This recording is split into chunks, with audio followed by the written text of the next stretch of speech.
Good morning, everyone, and welcome to another episode of Hangouts and Headlines. I have to be honest with you before we start this one. I'm a little nervous about it.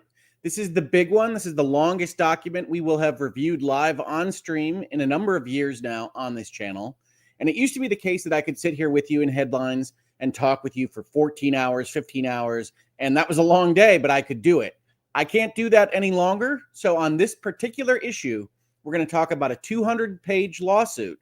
And I'm going to do my best, but I know where my limits are, and we might have to finish up our analysis before we get done. I promise you I won't leave you there. I will have another video at some point if that does in fact happen, but I wanted to let you know that up front because this is a document where I am nervous about actually finishing it, getting to the end, talking with you all about these very important issues, about MeToo, about domestic violence, about sexual harassment, about all these various things that I don't want to give short change to. I want to talk with you all about them fulsomely.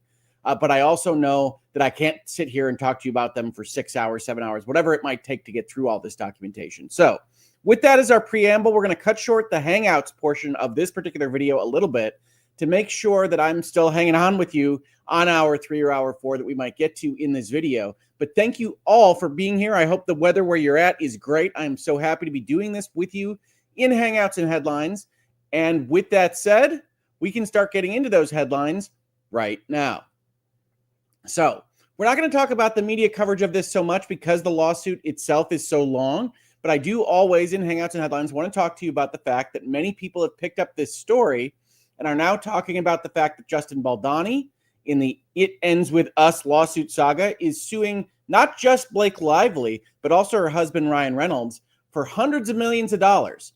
And that lawsuit is what we're going to talk about today. It's for extortion. It's for defamation. It's for other things that are maybe a little bit less important for the overall lawsuit, like breach of contract, breach of fair dealing, being an honest broker when you enter into a contract, that kind of thing. But overall, it's being reported on in many sites as Ryan Reynolds joins the party. CNN says Justin Baldoni sues Blake Lively and Ryan Reynolds, alleging Hollywood power couples sought to destroy him, which is in fact a part of the lawsuit, which we will see. And we are going to talk about the original lawsuit as filed, not the amended lawsuit, although we are going to note right here that since this lawsuit was filed, Justin Baldoni and his team have put out a website with an amended complaint that uses some of the information that we would have seen in social media, whether on YouTube or TikTok or otherwise, that suggests that the New York Times had this information from their original reporting in December earlier than they might have indicated. I don't really see that as a big change to the lawsuit. I really don't see that as a big note for news items because it was obvious that the New York Times was a collaborative piece of the process of getting that report out. It was so soon after the complaint was filed that there was really no question in my mind. But some have taken that as important. Certainly the fact that the lawyers decided to amend the complaint is suggestive of its importance in what story they want to tell. But I don't view it as a material change in what this story is as presented. So we're going to go with the original lawsuit right now because I haven't seen a lot of people talking about it since the amended complaint went up. And I think it's important to understand what Justin Baldoni and his team did from the outset. Now, if none of these names make any sense to you, this is, I think, the 4th or 5th video in the playlist that I've put together that's on the main channel headline item. It ends with lawsuits. So you can go back to episode 1. You can see the defamation lawsuit in episode 2. You can see Blake Lively's response and suit for formal sexual harassment and retaliation in New York in the video after that one. And now we're going to be talking about Justin Baldoni's effectively a counter lawsuit. This is its own lawsuit right now against Blake Lively, Ryan Reynolds, and their PR rep. But it will be consolidated with Blake Lively's suit. These are both in the Southern District of New York. So this is essentially a lawsuit happening in federal court located in Manhattan. And this story that Justin Baldoni and his team want to tell is one that they say at the introductory sentence is a story they never wished to tell. And this is all a part of trying to establish that they were forced into this position by Blake Lively and her team. One thing I want to say before we get started on Justin Baldoni's position here is that I know there are people in this audience and other people on the internet that have a lot of strong feelings about this already. I don't blame you, but I do want to remind folks that just like we said with respect to Blake Lively's initial complaint and lawsuit in New York, it is easy enough for one to read the allegations written by one side or the other and assume that they are right. In fact, that's how they are written, is to basically take you on a journey with them and make you feel sympathetic to their cause. But just like we were able to talk about the weaknesses and strengths of Blake Lively's documents, this document we're going to read today is entirely designed to make you feel sympathy for and understand Justin Baldoni and his team at Wayfarer's position. So I would ask everybody, because we do this all the time in Virtual Legality and Hangouts and Headlines, to put on their reasonable minds can differ cap, read critically, and understand that we're going to talk about a very compelling story here. I think this is a very well-written document. But in this compelling story, it is going to have overreaches. It is going to have weaknesses that I'm going to try to point out when we get to them. And ultimately, the point of the legal process is to take something as messy as all this, run it through the crucible of truth, get through discovery, have all of this stuff out in the open and adjudged by a jury or a bench trial, and have somebody look at this and say, this is more likely to have happened than not, and so this is what the law is going to do. But as it stands right this second, even though I find this document to be compelling, it is still only one side of the story. And we're going to be able to point out places where maybe some other perspective might also take hold. But this one side of the story is, as stated by Baldoni and his team, a story plaintiffs never wish to tell. Unfortunately, defendant Blake Lively has unequivocally left them with no choice, not only to set the record straight in response to Lively's accusations, but also to put the spotlight on the parts of Hollywood that they have dedicated their careers to being the antithesis of. Well, that's an interesting sentence at the start of the introduction. That task was always going to be an uphill battle. They never imagined they would encounter it to this degree. So what is this sentence in the middle saying?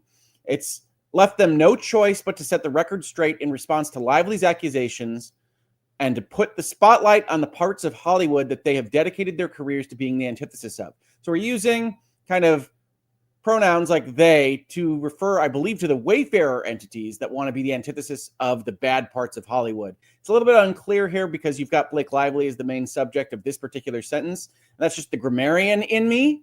But when you are launching your first volley in the first paragraph of your introduction, you maybe don't want to have at least little bits of ambiguity like that. I do think it's easy enough to parse out, but the idea when you're writing a document like this, when you're the lawyers on this side, and I do think they write a compelling document here, is to make things as clear and obvious for the reader, the judge, the court, whoever else might be looking at this, as possible. And I think maybe there's a little bit of ambiguity in that first paragraph.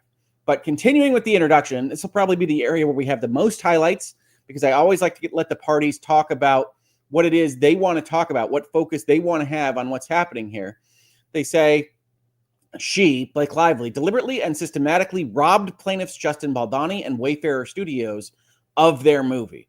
And this is important, right? In Blake Lively's lawsuits, in her complaint document to California, in what was reported in the New York Times, she starts her story essentially halfway through and then looks back. She starts it when they're coming back to work in January of 2024 and then says, these are the bad things that happened in 2023 during the initial filming of the movie.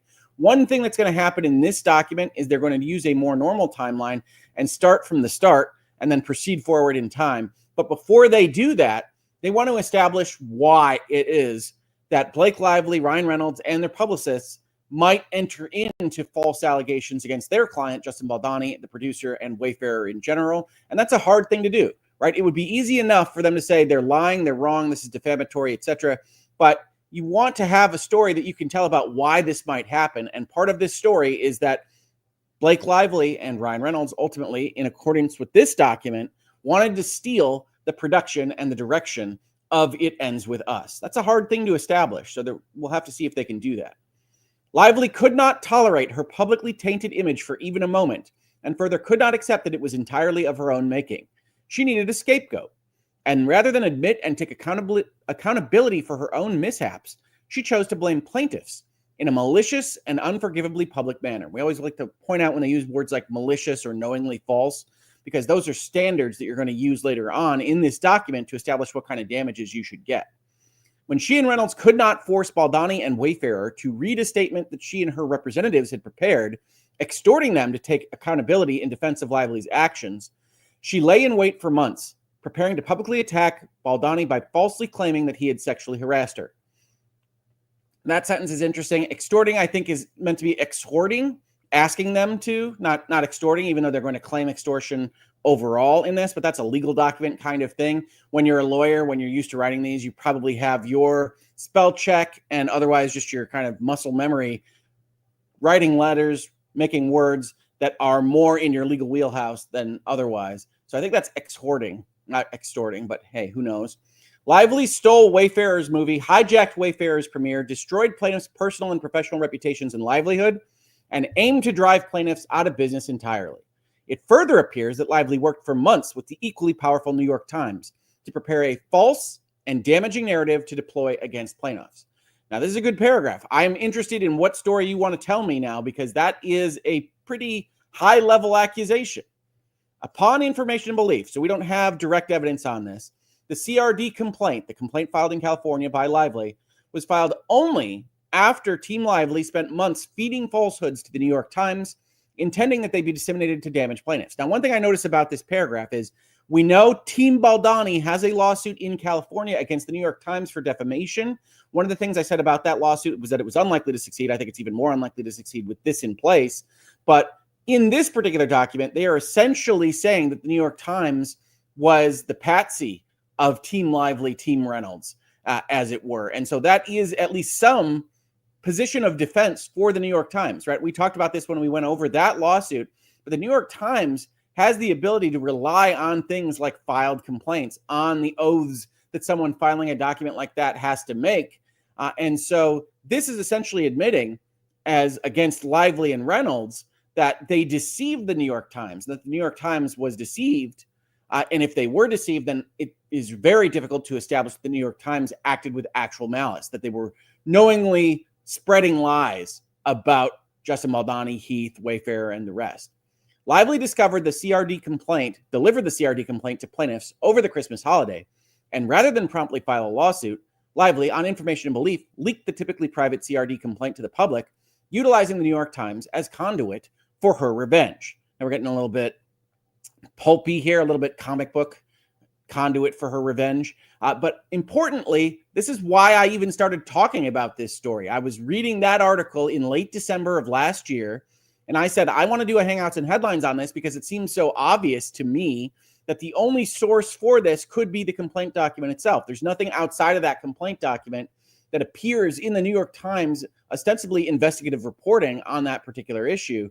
And I wanted to talk about being aware of sourcing for articles like that one. I had no idea, of course, when I was thinking about making that video, that it would develop into lawsuit after lawsuit after lawsuit. This is the third lawsuit we'll be looking at here. There are actually two more that we could talk about that I may or may not get to as part of this playlist. But at the time, I wanted to talk to you all about the fact that that New York Times article seemed clearly sourced by a leak, and the only leak that really made sense was from Team Lively. Now we see it in black and white in a lawsuit. I don't think there's really any question that that New York Times article was written in coordination with Team Lively and leaking of materials to the New York Times. But again, that isn't in and of itself illegal. What you're trying to establish here in this document is that Blake Lively and her team were manipulative, that they were trying to make waves where waves didn't deserve to be made.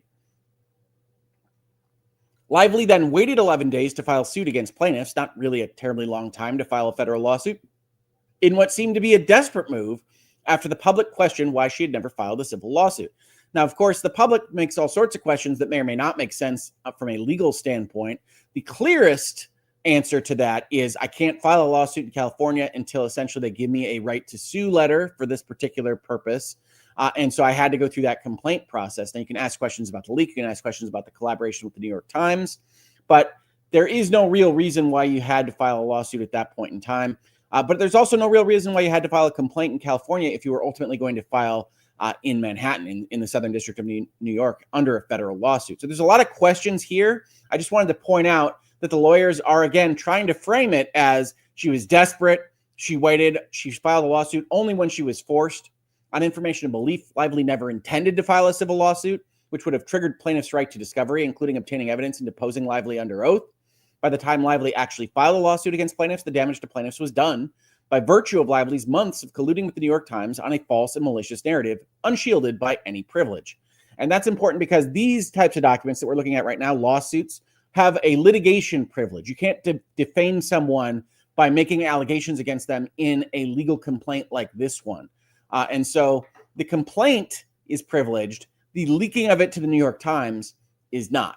So the framing here is that she never wanted to file a lawsuit. She wanted to file this complaint document in California. It was never going to go to become a lawsuit. She wanted to use this as a PR war step, which is what we talked about earlier in this playlist. But essentially, public demand forced her to file a lawsuit. I think it's also noteworthy that when Justin Baldoni sues the New York Times, he points out that she never filed a real lawsuit. And that's also a part of the story in which she does wind up filing a real lawsuit in federal court in the state of New York. So this is, again, framing, right? And I don't bring that up to indicate that it's false or wrong. Lawyers are pretty careful about not lying in these documents for the most part, usually, exceptions granted. But they can and are really obliged to use their methods of rhetoric and perspective to try to establish that things are as beneficial as possible for their own client against whoever it is that their client might otherwise be suing. So I just wanted to point that out because this is, I think, one of those areas where you say, I don't really see Blake Lively as being a potentially bad actor for not filing a lawsuit for all of 11 days. I think the better argument here is probably that the leaking of the complaint, the New York Times article, and the lawsuit were both around December holidays. They were both around Christmas and New Year's. And that could be read as being deliberately malicious because it's hard to respond to those things. It's hard to get the lawyers on the phone if they're on vacation with their families. It's hard to do all of this stuff, respond to something like a defamation attack in a timely manner at that point of time in the year. But they choose not to do that. They instead focus on the fact that Lively spent 11 days filing her lawsuit. Plaintiffs now have no choice but to fight back, armed only with the truth and the mountain of concrete evidence disproving Lively's allegations. Lively wields immense power as one of the world's best-known celebrities. Now, this is interesting, right? Because you're gilding the lily a little bit. This is the person that you are opposing, that you say took control of your film, but you're saying nice things about her right here because part of the story that you're telling, again, from the legal framework, is that this person is a titan among us, uses and wields her considerable powers against the lowly Wayfarer team. And so you say, hey, she's powerful. She's one of the world's best known celebrities. That might be a little bit strong for Blake Lively, but she is certainly famous. Wayfarer was blindsided when Lively, upon the conclusion of the industry strikes, refused to return to production, absent the companies agreeing to her non-negotiable protections for return to production. And this is an ongoing item of concern that we've talked about in this space. There's that list that says no more of X, no more of Y, no more of Z, and you'll agree to these particular protections before I come back to work. And I had said in the past, I continue to say now, that you should never agree to language that intimates wrongdoing if you're otherwise going to deny that wrongdoing in a different context like this one in a legal document. We'll see later on in this document the reasons why they say they couldn't negotiate that language. I don't really agree with that. And so we'll see that, but I don't think it's their strongest position. It insinuated misconduct had occurred during filming. Wayfarer was equally blindsided when Lively leveraged this document, essentially signed under duress, to seize control of the film. So they're casting a story here. They're making a story that Blake Lively deliberately held out of her work obligations under contract when the strikes were done in early 2024 in order to get this document done with those insinuations and give herself the leverage to report those things to Sony to take control of the edit of the film. We said early on in this playlist that that was a possibility for an argument to be made as to what was happening here. But obviously, these are very real allegations that Blake Lively has made against Justin Baldoni and his team. And they cannot just be dismissed out of hand. We have to look at them, and we'll see in this document exactly how they are attempted to be countered by Justin Baldoni and his lawyers. Lively's exclusion of Baldoni from the promotion of the film backfired, as she chose to callously promote her hair care and alcoholic beverage products rather than bring attention to survivors of domestic violence, the entire premise of the film. Baldoni, now prohibited from attending events or taking photos with Lively and the cast, promoted the film as he had always intended ever since he first began the process of making the film years ago. And this is, again, an area of dispute. Blake Lively says, hey, look, I was bound by my marketing concerns, the Sony marketing plan for this movie. Of course, that doesn't mean that she had to do it as badly as it appears that she did out there in the press. But Baldoni says, hey, I always wanted to market it this way. And so you are essentially lying about what your marketing obligations were and how I was designed to market this film. We'll also see later on that he will say that essentially he was saved from some of the bad publicity of appearing with her in these settings because she wouldn't allow him to be with her. Her publicist, Leslie Sloan, went so far as to propagate malicious stories portraying Baldoni as a sexual predator, a term Lively's husband, Ryan Reynolds, also used to describe Baldoni when he called Baldoni's own agent. Users. And I think that's an important part of this story, right? When we talk about Me Too, when we talk about believing women, is understanding why this is such a problem for the legal system. Insofar as we need to understand, and I think people that are here on this channel do understand, that women are people too, that women are equal to men. And that means that they are equal to men both in grace and goodness, but also in their ability to be a bad person, to use the powers given to them by a legal system or any other system to potentially do things like usurp power or to do other very bad things.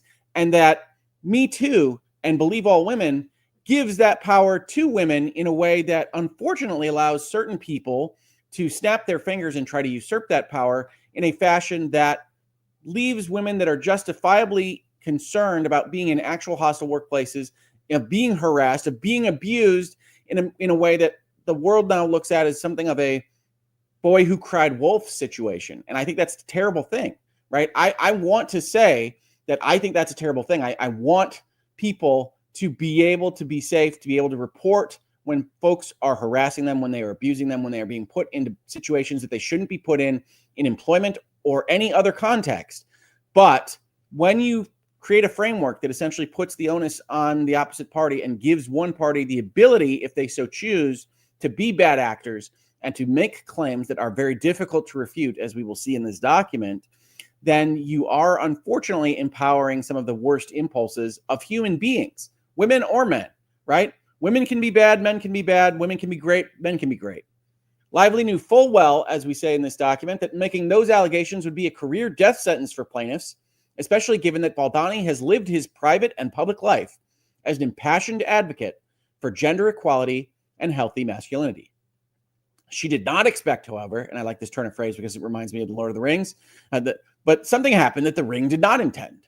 The plaintiffs would be able to meet those allegations with concrete documentary evidence, disproving her claims and demonstrating that they, not Lively, were the targets of a calculated and vitriolic smear campaign. That evidence, included in part herein, is the basis for plaintiffs' claims against defendants for their extortion, defamation, and further wrongdoing. Yeah, see, the contract stuff doesn't even get listed here specifically. It's just further wrongdoing. The film was the hotly anticipated adaptation of a worldwide best-selling book by Colleen Hoover, and by starring in it as Lily, Lively stood to enhance her already considerable star power. But she was not content merely to headline one of the year's biggest movies. All right, lawyers, I know he's your client, but I don't think It Ends With Us was one of the year's biggest movies.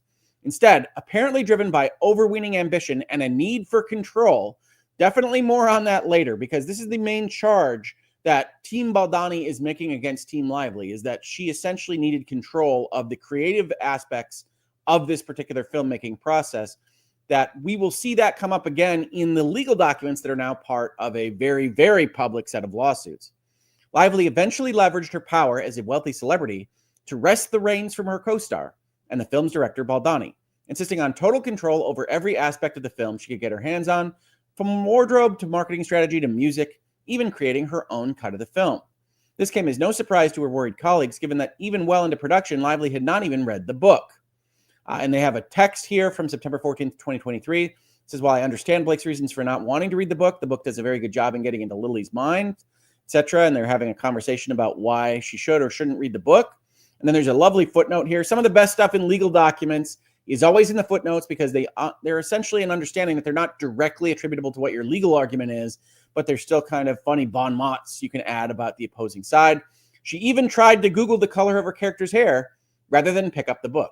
Again, kind of creating a picture of the student that doesn't want to read the assigned reading, so goes to the Spark Notes, goes to the wiki page, asks ChatGPT about various aspects of the thing so they can sound like they have an understanding of what's in the book.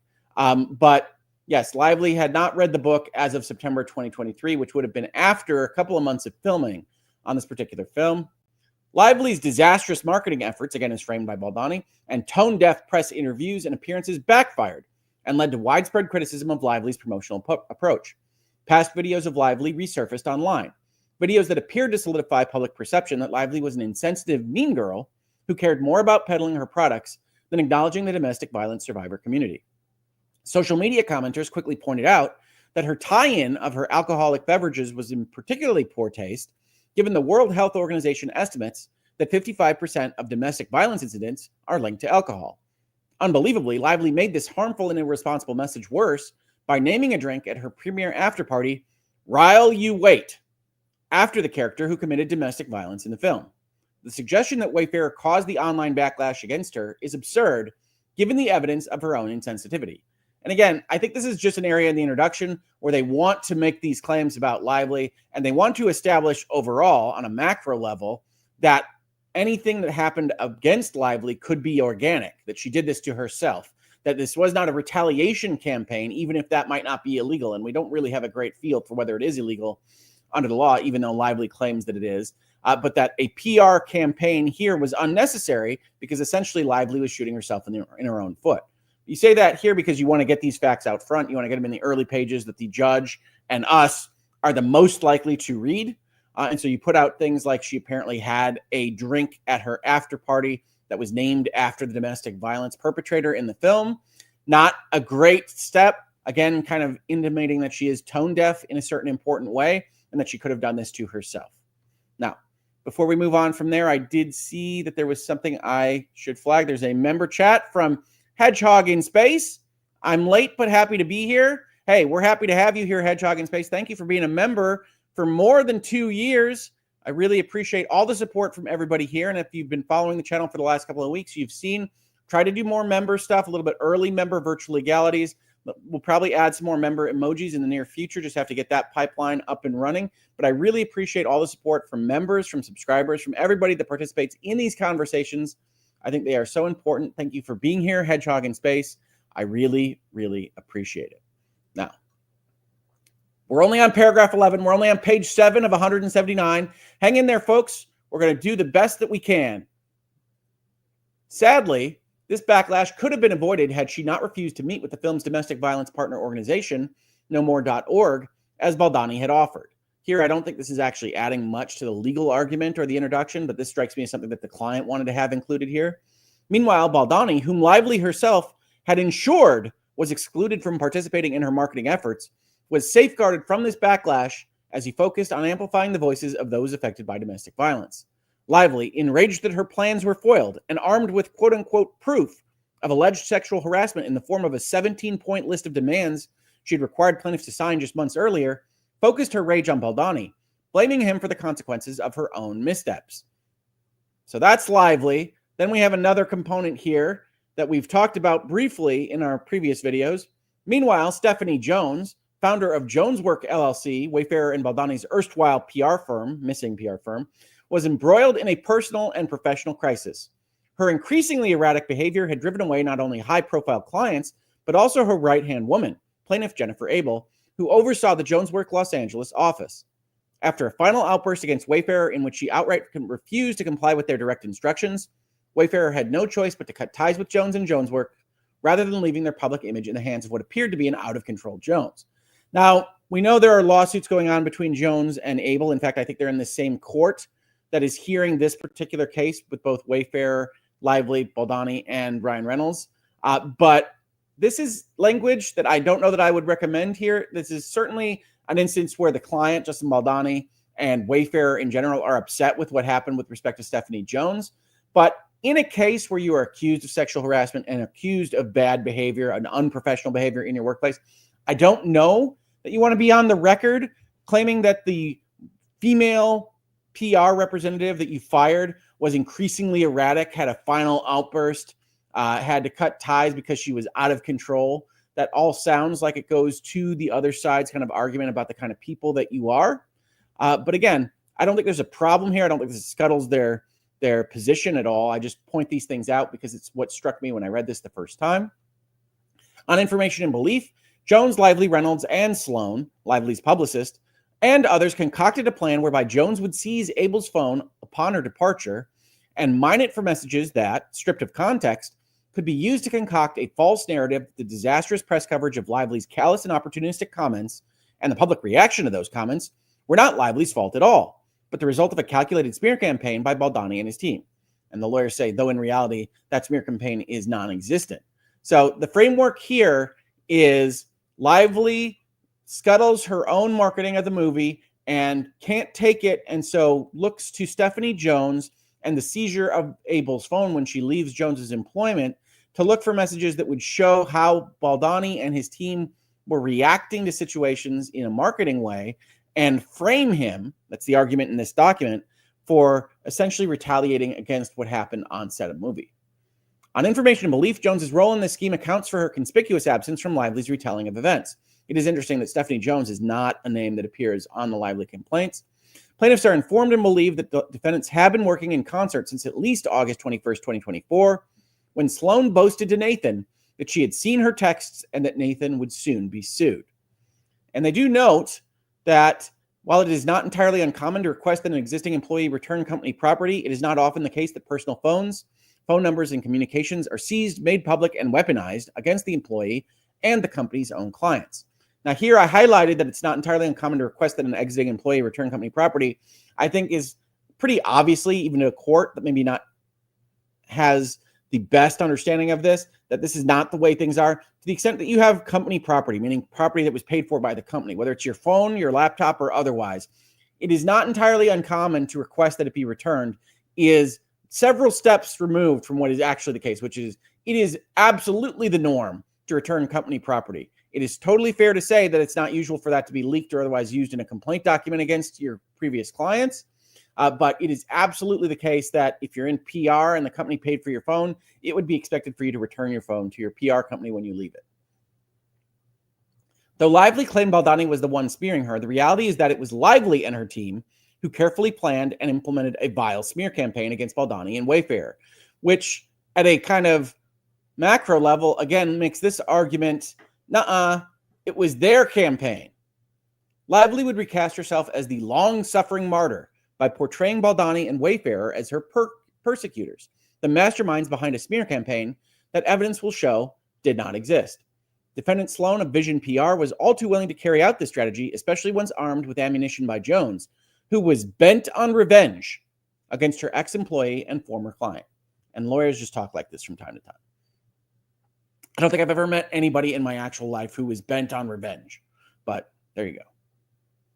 Shortly after the film's premiere and the public backlash against Lively, together with her husband, defendant Ryan Reynolds, our first instance of Ryan Reynolds, and I've said as part of this playlist in the past, I'm not the biggest fan of Ryan Reynolds. He's always given me bad vibes, certainly more so as we'll read some of this document here. But I am also sympathetic to the notion of a husband trying to defend his wife.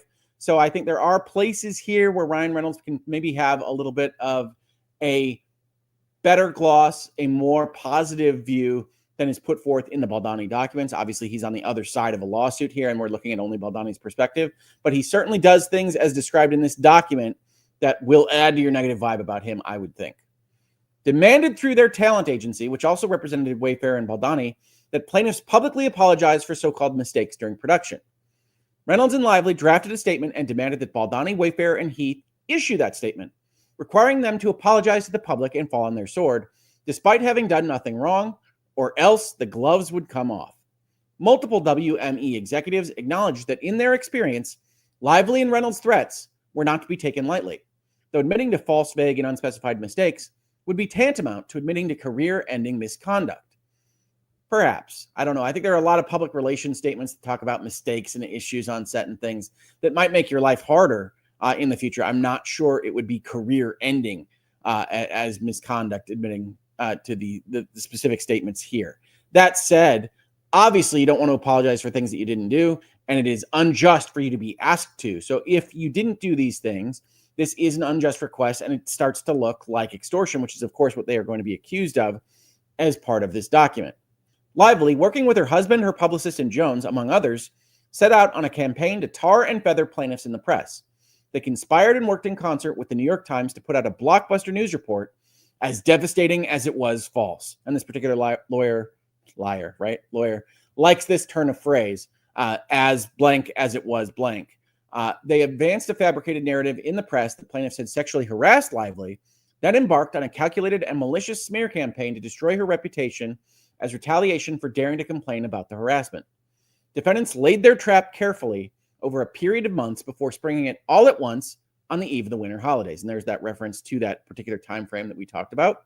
Just as plainly, they knew full well that their claims were entirely baseless because their own wrongfully obtained evidence proved that neither the alleged sexual harassment nor the accompanying smear campaign against Lively ever existed. Now, these are strong terms, right? These are flat out lies. It never existed. Everything was false here. I think this probably goes a step too far. I think this is probably overreaching a little bit. This is normal for lawyers. It's certainly the way you want to frame it if your client is Justin Baldoni and Wayfarer.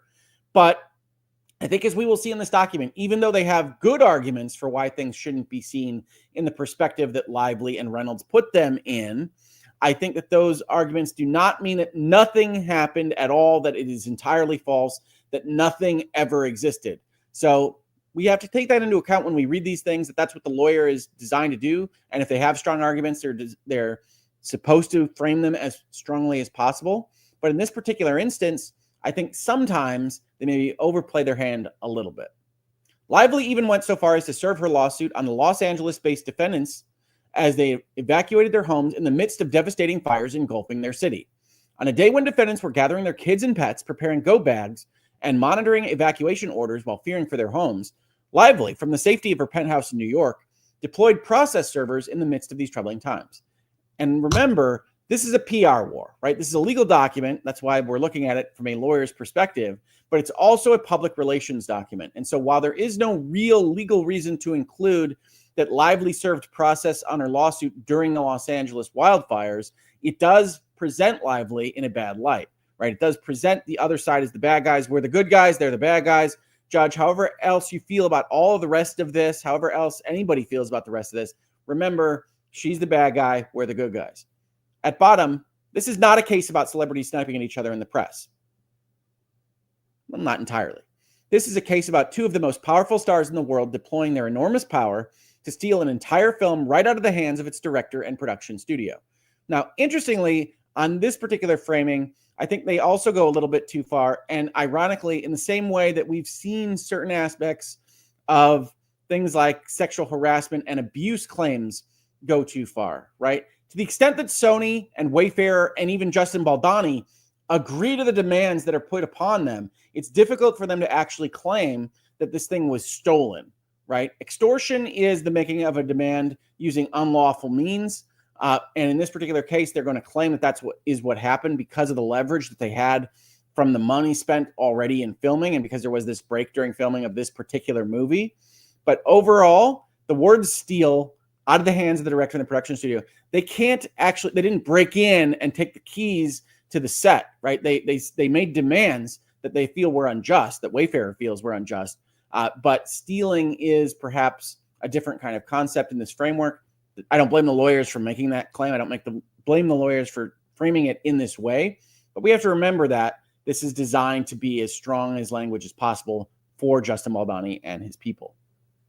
By bringing this complaint, plaintiffs commit themselves to seeking and proving the facts, based not on insinuations built from selectively edited and context-free text snippets, but by putting all the evidence before the court and the public.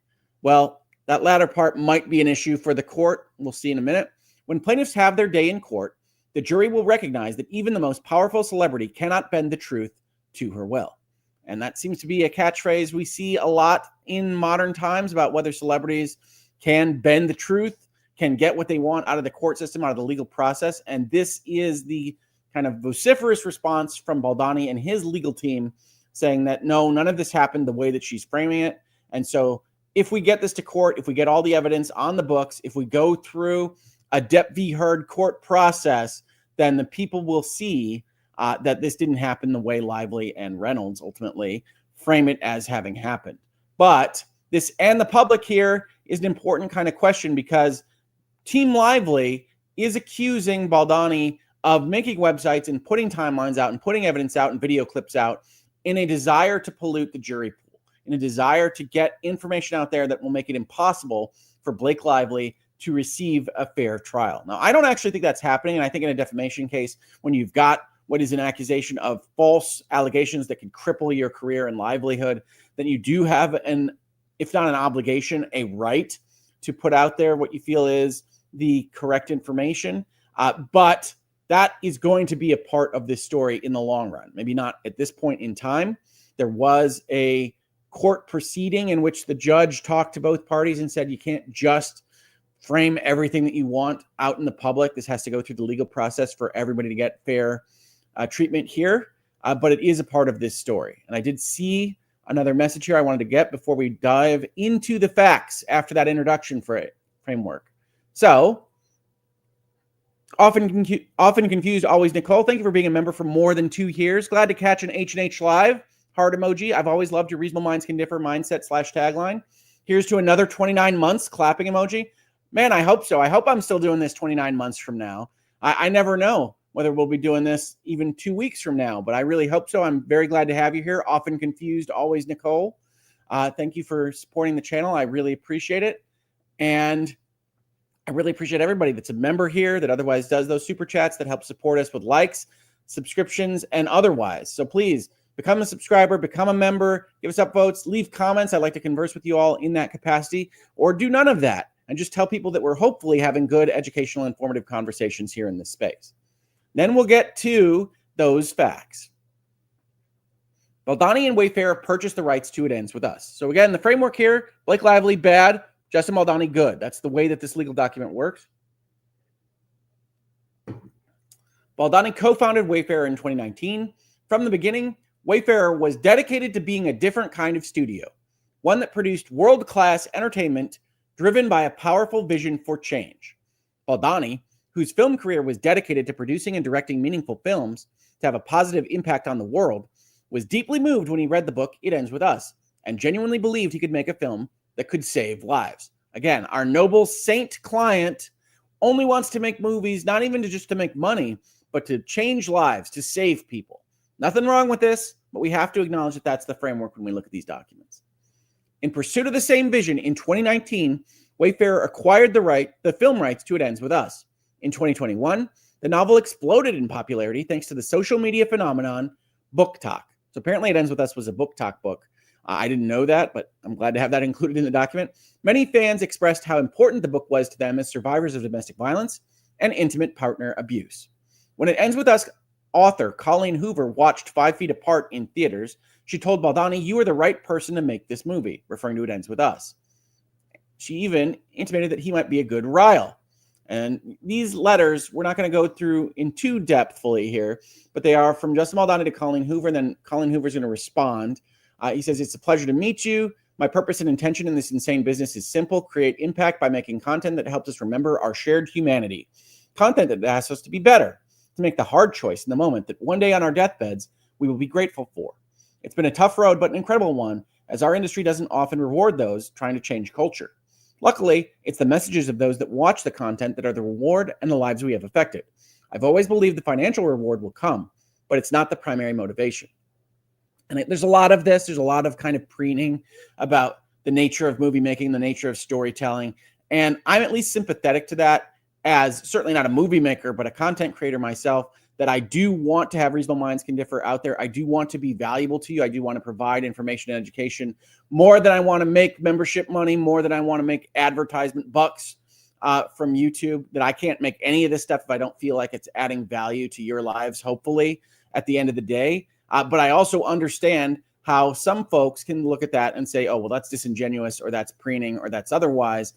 And I think that that's cynical, but I understand why there's cynicism out there. There are a lot of people out there that do solely look at these situations of making movies or making content for the purposes of grift, for the purposes of making money, for the purposes of fomenting outrage, or otherwise causing the world to be a worse place. And I would very much not like to be that. But I do think that when you have this kind of framework, as Justin Baldoni puts out there, you do leave yourself open to certain vectors of attack. Colleen, I'm finally coming up for air from the release of the film, but shooting Jane for another 2 weeks. I haven't been able to get to It Ends With Us off my mind. Such an important story. So damn romantic and beautiful and tragic and hopeful. I love that you've held nothing back from the pain of Lily and Ryle's past. And this is a little area which I've seen quoted in various aspects of social media as problematic for Justin Baldoni. I don't read it that way, but I want to read it to you right now. I love that they really are no bad guys and that we are the sons of our experiences and our trauma. And I also love typos in these kinds of things because that's how people actually write. I really love that there are no bad guys and that we are the sums, the additions of our experiences and our trauma. And some people read that as saying, oh, the domestic abuser isn't a bad guy. And I really think that what Justin Baldoni is trying to communicate here, and I think Colleen Hoover understands that since it doesn't otherwise come up in this communication pathway, is that he's saying that there's nobody that's just Darth Vader. There's nobody that's specifically evil just for the sake of being evil. but is a result of the experiences that they've had. That doesn't make an excuse for domestic violence, which I think certainly based on everything else that we see from Justin Baldoni here and is framed in this document, and certainly reasonable-minded people everywhere would understand is a bad thing. Don't batter your wives, don't batter your girlfriends, don't hit people in general. Violence, bad. I don't think that's a terribly controversial position for anybody to take, but you can still understand that even the best, even the worst villains can have a backstory that actually helps you understand how they became that way. And I think that's what's being communicated here. I haven't read this book. It's not my kind of book. I'm unlikely to ever read this book or to see this movie, to be quite frank. But I can certainly understand the notion of we are the sums of our experiences and our trauma. Colleen says, thank you so much. I want to be upfront about a couple of things that help you decide if you want to move forward. I've sold several film options. I had some problems with crowdfunding. It ends with me as super important to me, though. So as long as you have funding in place, I'm willing to talk with you about it. I'm paraphrasing, obviously, this long email. She also wanted to add that to Justin Baldoni, have you given any thought about whether you want to act in this? Say maybe as Ryle, I could see it. I don't know whether you would take offense to that if you got this message from the author of a book who created a character that is a domestic violence perpetrator and says, you know what? That domestic violence perpetrator, I could totally see you in that role. Like, I don't know how you take that if you're Justin Baldoni or anybody else, but he seems to have taken it okay. Soon after, Wayfarer partnered with Sony to co-finance and distribute the film. Their agreement included, at Wayfarer and Baldoni's insistence, the provision was a deal breaker, a requirement that 1% of the film's proceeds be donated in support of survivors of domestic abuse. That 1% was ultimately earmarked for the organization No More, with which Baldoni had sought to partner with as early as September 2022.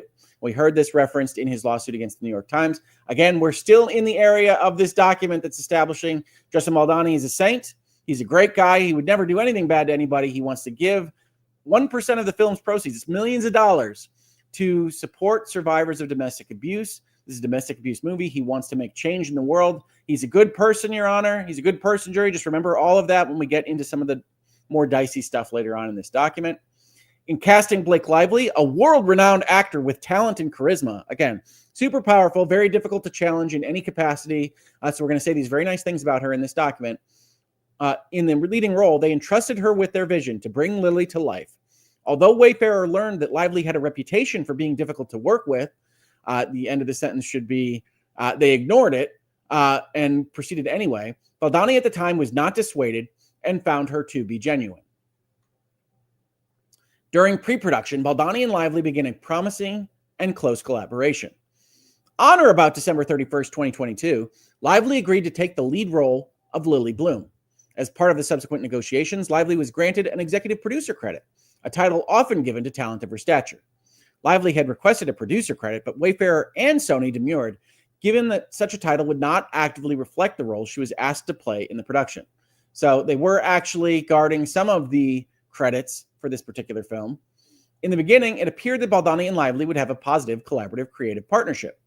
Their working relationship grew close, and there is a subtext here that we'll see in a couple of places in this document that tries to at least intimate that Blake Lively was maybe closer to Justin Baldoni than was indicated in her complaint documents.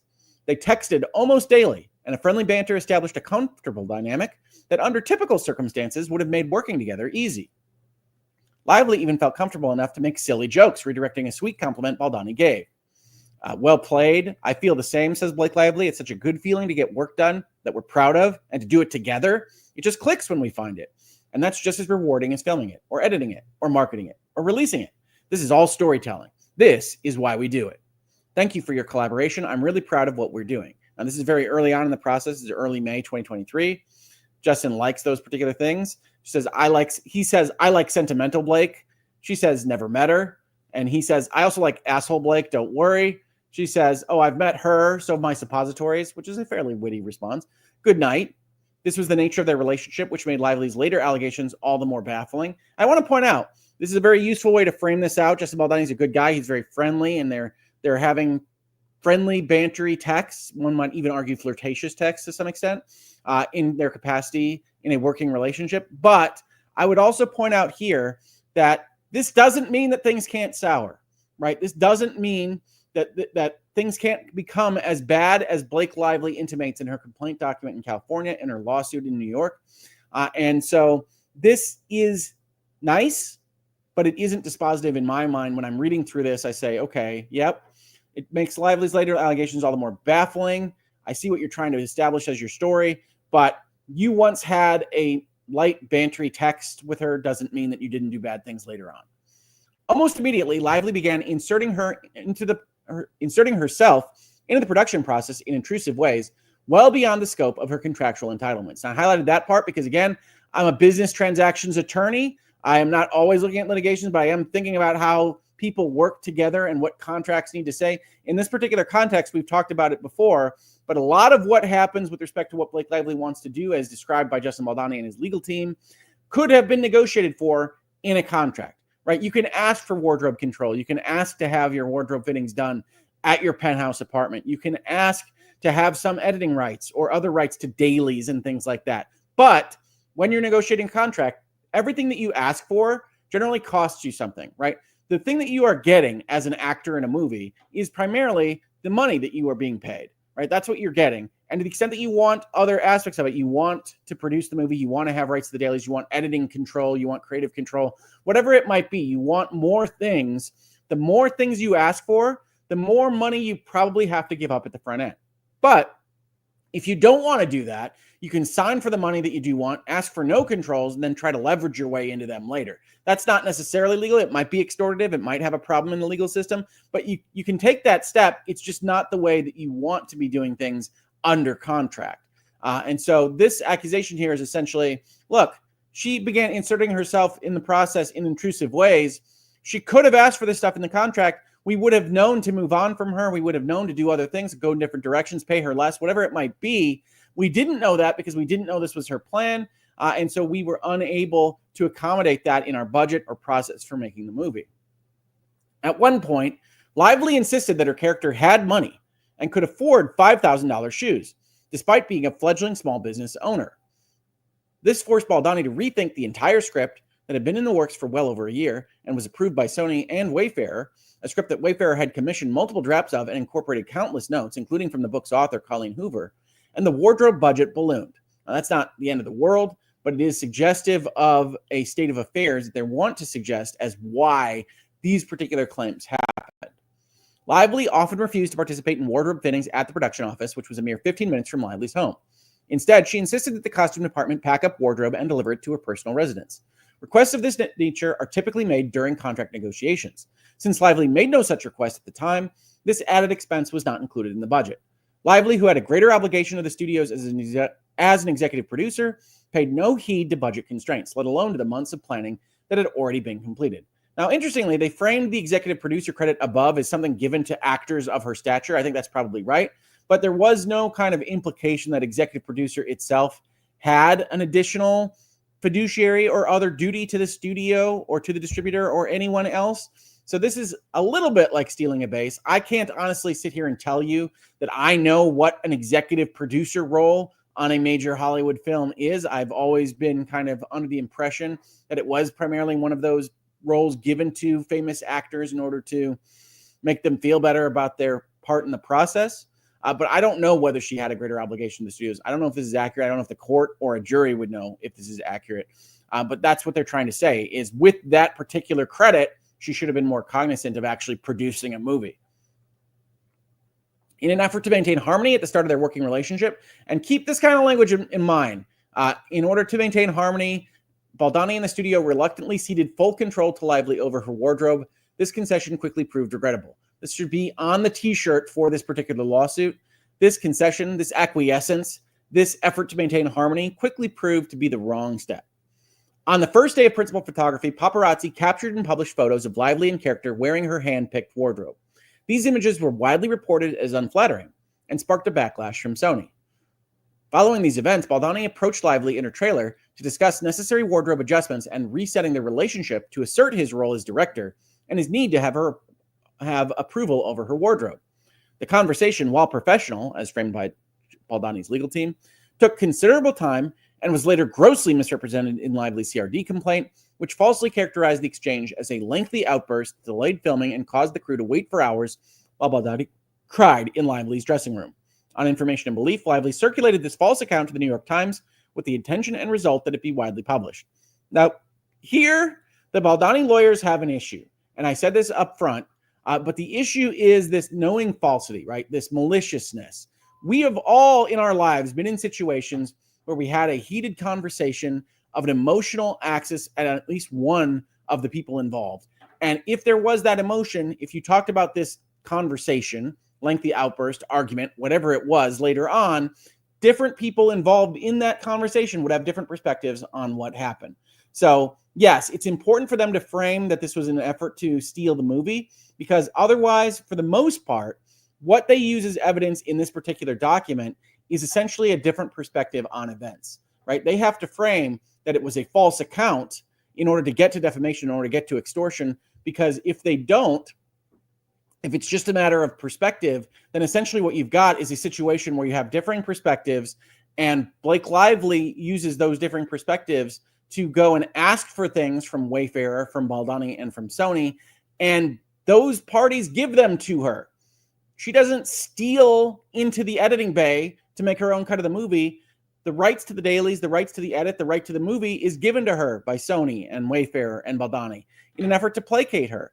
And so this is going to be a long-running issue in this document, even though I totally understand looking at this, looking at the timeline, looking at the website, everything else that people have out there on behalf of Justin Baldoni, and saying this certainly frames a compelling story that this was taken out of context. It is entirely possible that Blake Lively is not a manipulative, conniving stealer of movies, but is an emotional basket case that has these conversations and hears them very differently than they were intended, right? We have to reserve that as a possibility, even as we look at this and say, if this is as presented by Baldoni's lawyers, this is very, very bad indeed. The conversation did not take hours, says Baldoni's lawyers, and any length of time it took was not because Baldoni cried for hours.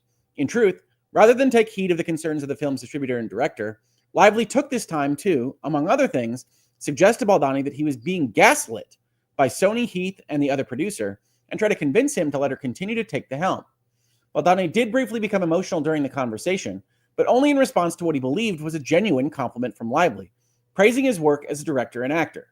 In hindsight, this was part and parcel of the ongoing pattern of manipulation and gaslighting by Lively, intended to continue to allow her autonomy over her wardrobe. So again, they're framing her as manipulative and taking advantage of what amounts to a very placatory, very giving person, right? They're framing Justin Baldoni as someone that is acquiescing, that in an effort to maintain harmony, in an effort to keep things moving forward with making a movie, he is otherwise, at least from my perspective, enabling some of this behavior, right? If you give that mouse a cookie, he's going to ask for a glass of milk. That's the nature of that story. That's the nature of what we see happening here, as described even by Baldoni's lawyers. Lively later distorted this conversation in support of her baseless harassment allegations, alleging that Baldoni made inappropriate comments on her appearance. In reality, Baldoni, the film's director, was relaying the distributor's concerns and the widespread social media criticism regarding the wardrobe's failure to meet audience expectations, a sentiment Baldoni shared. This incident is just one of the many examples of Lively's troubling pattern of manipulation and lies. So this is included early on in the document. We're only on page 21 of 179 to establish that this is how she operates, right? She takes this story that has an entirely benign professional perspective that you can put on it and gives it this emotional bent to make a harassment complaint. And it's weak, or weak sauce, as the kids may say, because I am a hip person. And this is something that I've framed in the other videos that we've done on this in this space, which is to say there is no kind of silver bullet, there is no smoking gun kind of story that Blake Lively presents in either her California complaint or her federal lawsuit. It is instead kind of a foundation, a building, a framework of these little anecdotes and stories in which she feels uncomfortable to frame things out this way. So this is effective to kind of combat that as a methodology of harassment or a hostile work environment. And that can be effective in the long run. But it is important to note that when they say it's baseless, when they say it's entirely false, when they use that kind of language, that isn't exactly what I see here. What I see here is facts, is situations that can have entirely different perspectives on the same circumstances. And those perspectives may well mean that someone can feel harassed, even if the law might hold that to be an unreasonable position. I don't see baseless complaints here. And as we'll see, even what's admitted is that some version of this happened, but in an entirely different way than what Blake Lively is suggesting. And that's totally fine as a defense, but it is maybe not what I would describe as baseless when we start talking about Blake Lively's complaint. As another example, early in the pre-production stage, Lively sent Baldoni a long text describing how directors never permitted her to write scenes.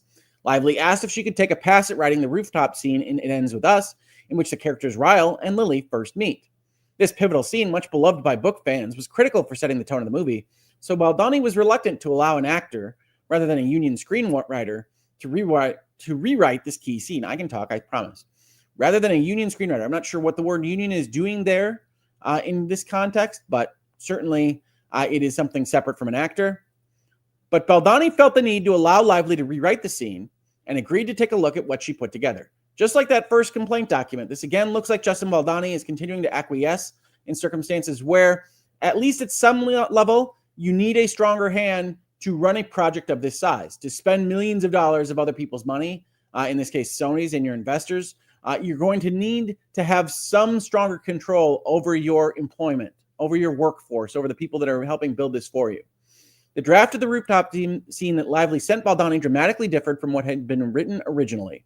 Baldoni was hesitant about many of the changes, but thanked Lively for her passion and diplomatically told her that the scene would likely end up being somewhere between the original version and Lively's version. Seemingly stung by Baldoni's exceedingly mild resistance, Lively did not respond and went silent for multiple days. Later, she confirmed in a text message below that Baldoni's response, of course, didn't feel great for me. Or, another mega celebrity friend, and Ryan Reynolds, to have my passion praised instead of my specific contribution. Lively was referring to an earlier meeting where Lively summoned Baldoni to her New York penthouse, where Baldoni was greeted by Ryan Reynolds, who launched into enthusiastic praise for Lively's version of the scene.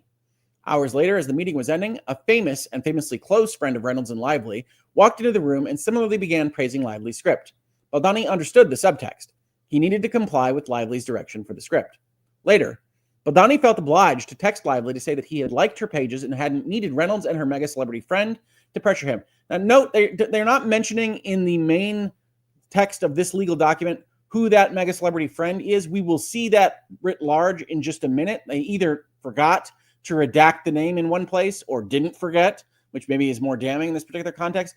I don't know the reason, the strategic reason why they would keep the name out in this, other than they don't want to name her, the mega celebrity friend, as a defendant here and don't feel like her contributions to whatever issues there are here were significant enough to bring up in this complaint. Don't want to get into that legal fight as well as the fight with Blake Lively and Ryan Reynolds. But they do use her name later on, and we will see that. Lively responded that the two were her dragons. Lively went on to say, they, Reynolds and mega celebrity friend, also know I'm not always good at making sure I'm seen and utilized for fear of threatening egos. And this is an area where I'm sympathetic to Ryan Reynolds, right? I'm not saying that you go out and you try to impose your will on the director of the movie that your wife is in, but I am saying that I overall view it as a positive husbandly trait to go out there and defend your wife, to go out there and advocate for her, especially if it's an area where you think that she isn't necessarily advocating for herself as much or as well as she should be. I'm not always good at making sure I'm seen and utilized for fear of threatening egos or fear of affecting the ease of the process. They don't give a shit about that. And because of that, everyone listens to them with immense respect and enthusiasm. So I guess I have to stop worrying about people liking me. I don't know emoji, presumably a shrugging emoji. The message could not have been clearer. Baldoni was not just dealing with Lively, he was also facing Lively's dragons, two of the most influential and wealthy celebrities in the world, who were not afraid to make things very difficult for him. And here's the text string. Great. Also was working on Rooftop Scene today. I really love what you did. It really does help a lot.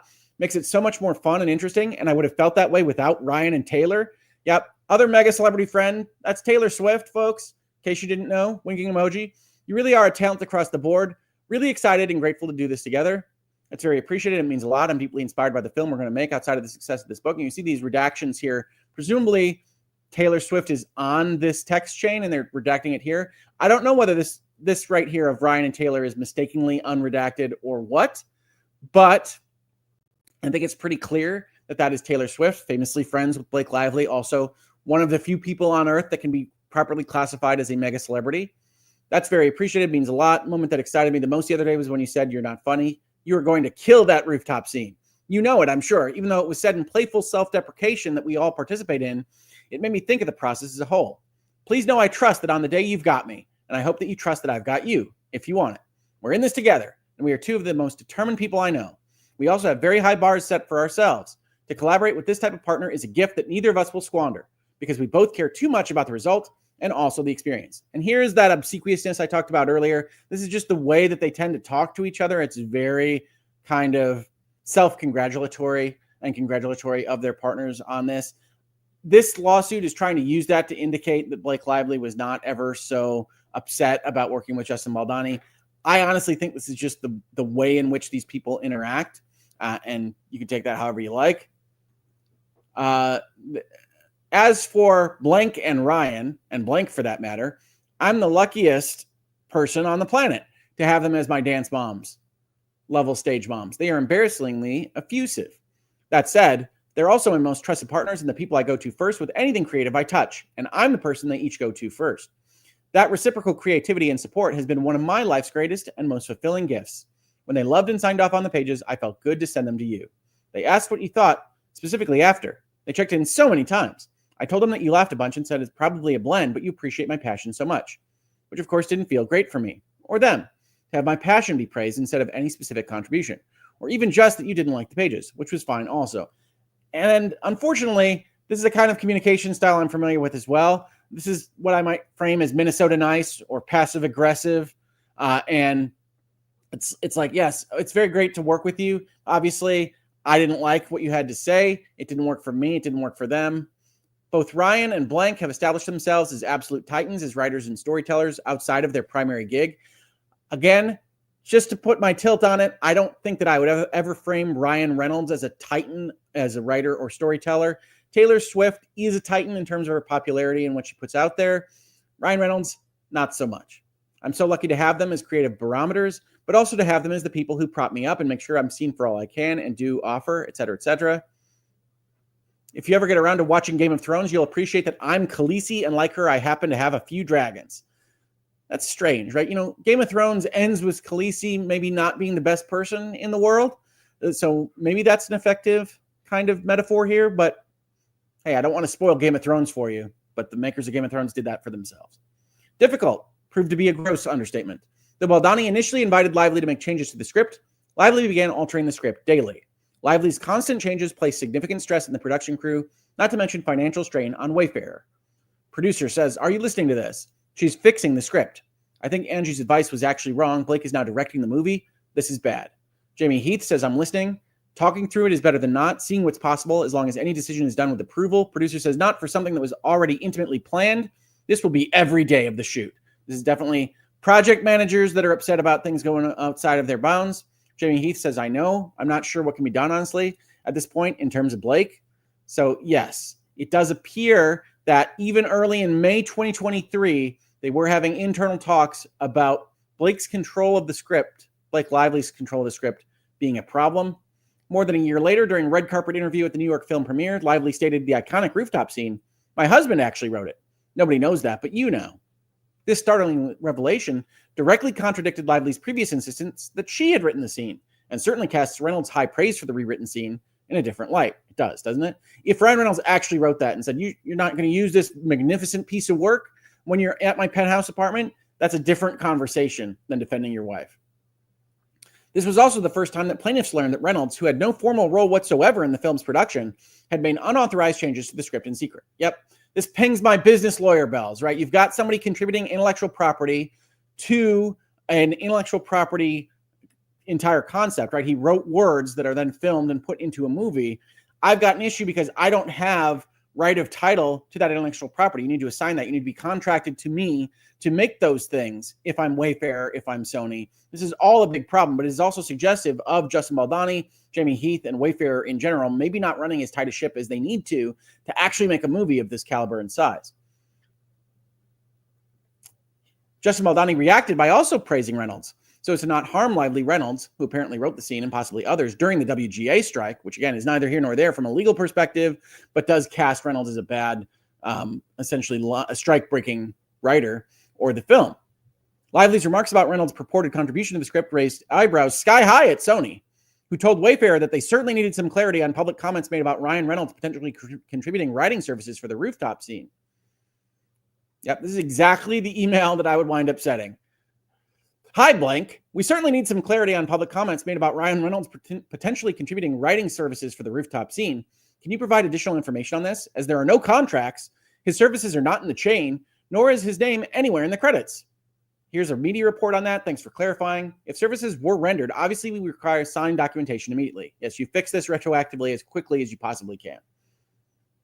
Still, during the pre-production phase, Lively and Reynolds raised entirely false allegations of fat shaming against Baldoni. So we have the wardrobe takeover, we have the writing takeover, and now we have fat shaming. Baldoni had been introduced to trainer Don, who became Baldoni's personal trainer, by Lively. Privately, Baldoni reached out to Don, as his personal trainer, to ask what Lively weighed so that he could train his back muscles in preparation for a lift scene.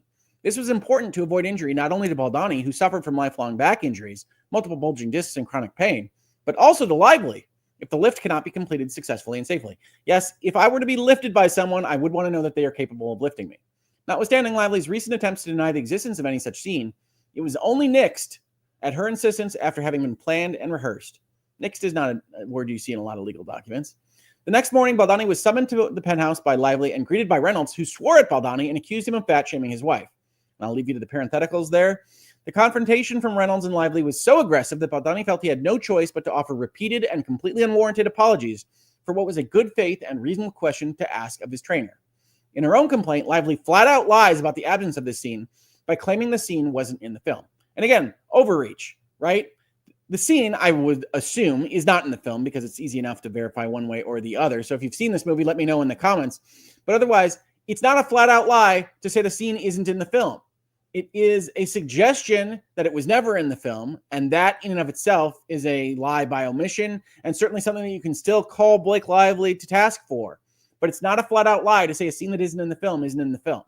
And so I think you do overreach when you say stuff like this. But again, that's part of what is happening in this document, is essentially saying all of this is baseless, all of this is manipulative because she's a bad person, her husband's a bad person.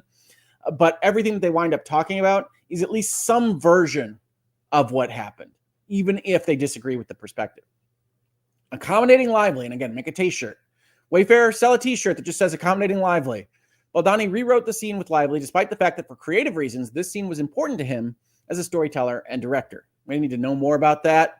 Mr. Lawyer, why was a scene in which a person is lifted up important as a storyteller and director? And if it was important, why was it so easy to nix? In fact, Lively had earlier expressed insecurity about her postpartum figure, and Baldoni made every attempt to genuinely reassure her.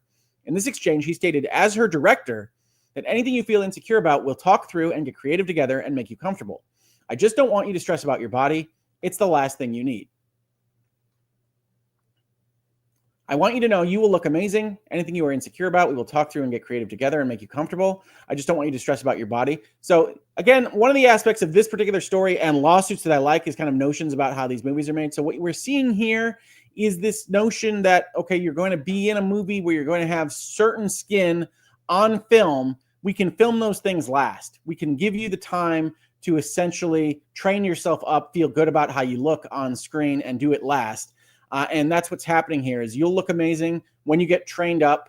We can do it creatively. We can cut around various aspects of yourself that you don't like. We can do these things. And Justin Baldoni is clearly trying to placate her as of February 17th, 2023. That's before filming. So one of the things that's happening here is that the timeline is not complete.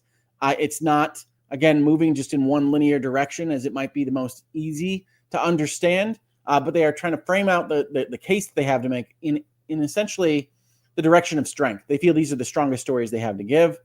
Blake says, thank you for the voice memo. It's deeply appreciated. You are everything you promised to be as a collaborator. Thank you. Again, February 2023.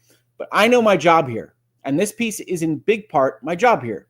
We both understand the assignment as actors in the roles, but also as producers and also as marketers.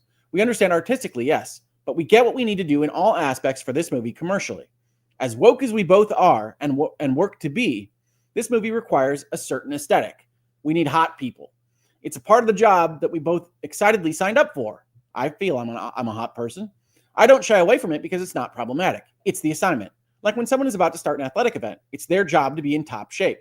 My husband and I both look at certain roles as athletic events, and this is one of them. It's not always a part of the job, but on this one it is, and that's great. As much as I'd love not to think about it, that would be irresponsible and also impossible because it's unrealistic to not acknowledge what I need to do. This is my job here, and I meet my responsibilities with extreme work ethic. So she's trying to say, I appreciate you trying to say I shouldn't worry about my body, but I am worried about my body because this is supposed to be a sexy movie, essentially. And I know it's about domestic violence. I have not seen this movie, folks, but essentially, as far as I can tell, it was supposed to have attractive people in certain capacities. That's pretty normal for a movie. And so she's saying, I need to worry about this. We are going to kill it and be so fit they have to lower us to look less banging. There you go. Lively then delivered an ultimatum. If Baldoni could not get on board with their work methods, he had 2 weeks to recast her. This is an interesting paragraph in so much as it's one sentence as a paragraph, and we also don't get any other information on this. We have all these text messages. We don't have the delivery of this ultimatum, but again, it's designed to sound like it's manipulative. It's extortative. You have so many sunk costs into planning this. You've got whatever permits you need to film where you need to film. This is on a schedule right now. You can't actually recast me in 2 weeks.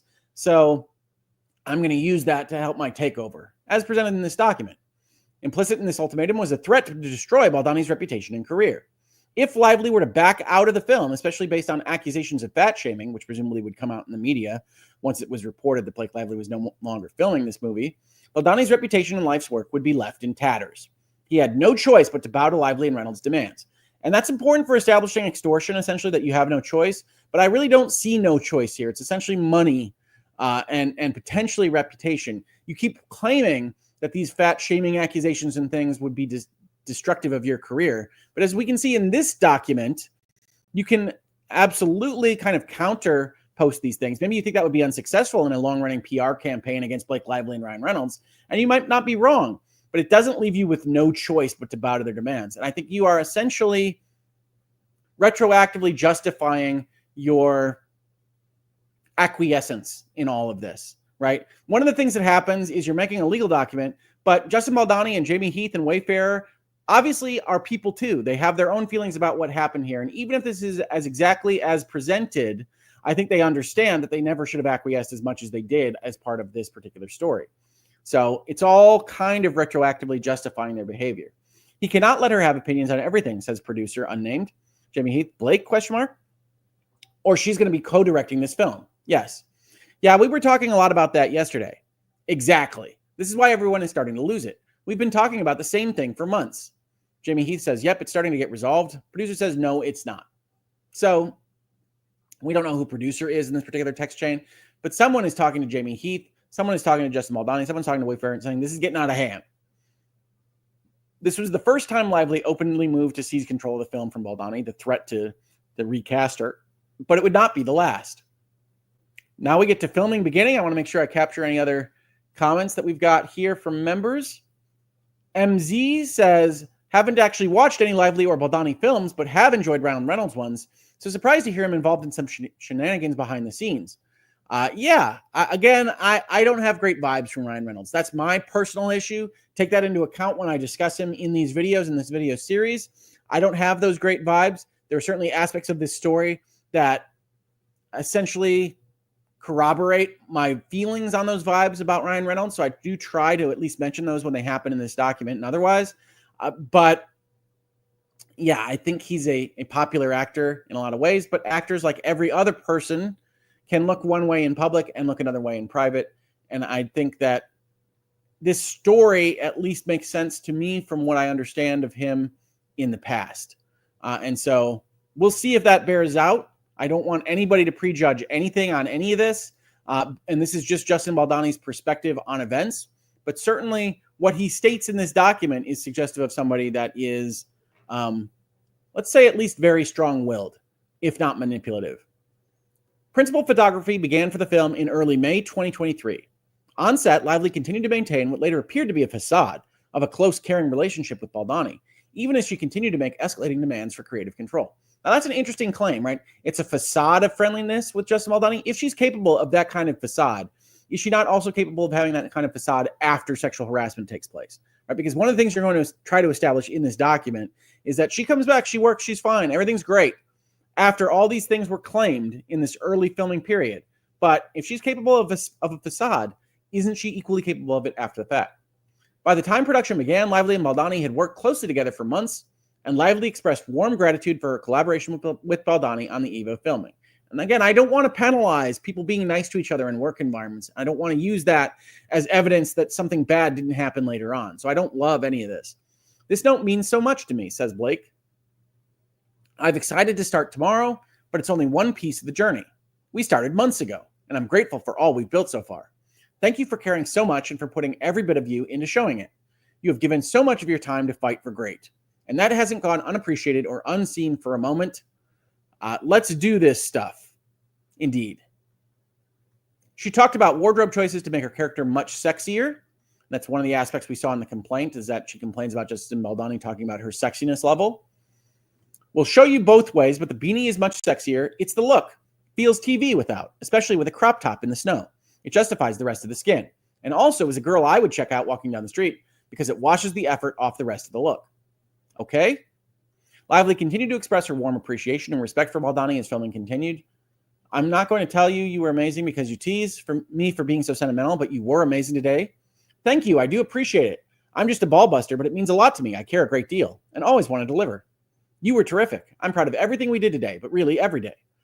Justin Baldoni loved that comment and says thank you. And they do note in the footnote that Lively's use of the word ball buster would certainly have made it on her 17-point list had it been Baldoni who said it. We don't know that, but it's also not important to the argument. Lively's intimate comfort with Baldoni continued as filming progressed. In June of 2023, after the alleged harassment and uncomfortable situation allegedly occurred, she even invited Baldoni to her trailer to rehearse while pumping breast milk. I'm just pumping in my trailer if you want to work out our lines. Now, remember in the New York Times case, they used this particular text message to indicate that the New York Times didn't realize that he was invited into her trailer and that the complaint aspects of her saying that people barged into her trailer were wrong. If it happened after the alleged harassment and uncomfortable situations occurred, as suggested here, I don't know that that actually makes the case they want to make the New York Times, and I have questions about this time frame and exactly everything else.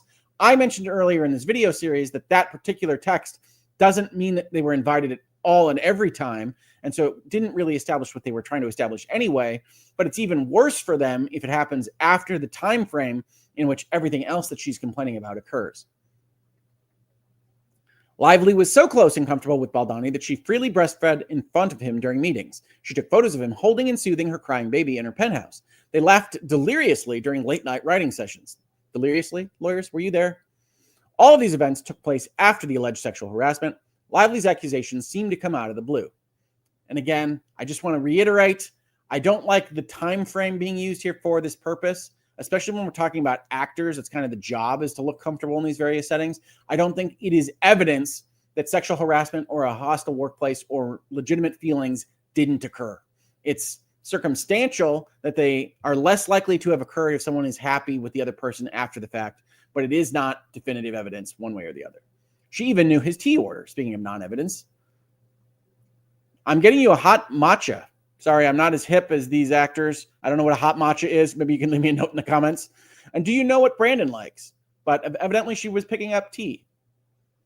Lively had no issue using the word sexy herself, but apparently took note both times Baldoni said the word in her presence. Lively sat on the floor in painfully expensive shoes while discussing with a group of male cast and crew how sexy her shoes were, as evidence in film footage captured between scene takes. And I want to talk about this a little bit more. This footnote is interesting because it does suggest something that is even more interesting than I originally talked about in the complaint document in California.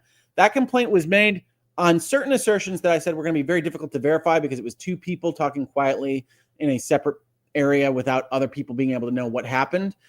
But as evidenced by some of the stuff that Team Baldoni has released that we're not going to go over here with specificity on this video, maybe later, is events that have been filmed, right? These were complaints and other legal documents made with respect to things that were filmed by Wayfarer that are in Wayfarer's control and Justin Baldoni's control right now.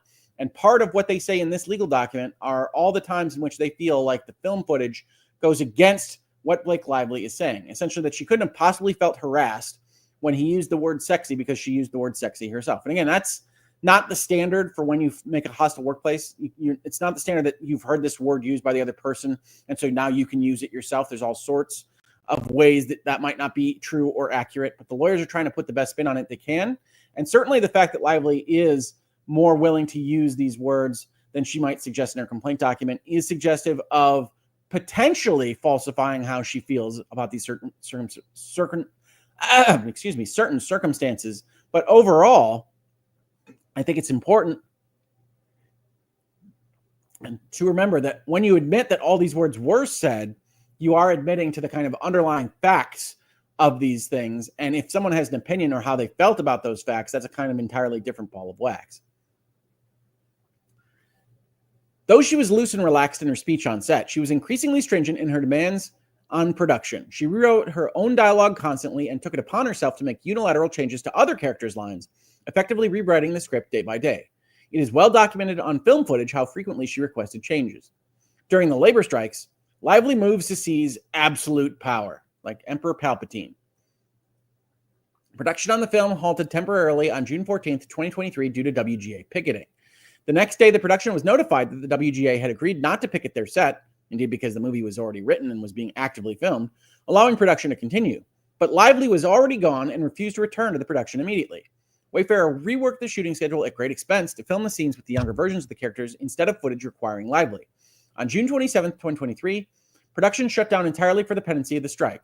The SAG-AFTRA strike, that's the actors, began on July 14th, 2023. So they would have been shut down in July. They wound up shutting down about a month earlier because Blake Lively wasn't available, according to this paragraph. Now, interestingly to me, they don't have a breach of contract complaint here in this paragraph or otherwise that I could see.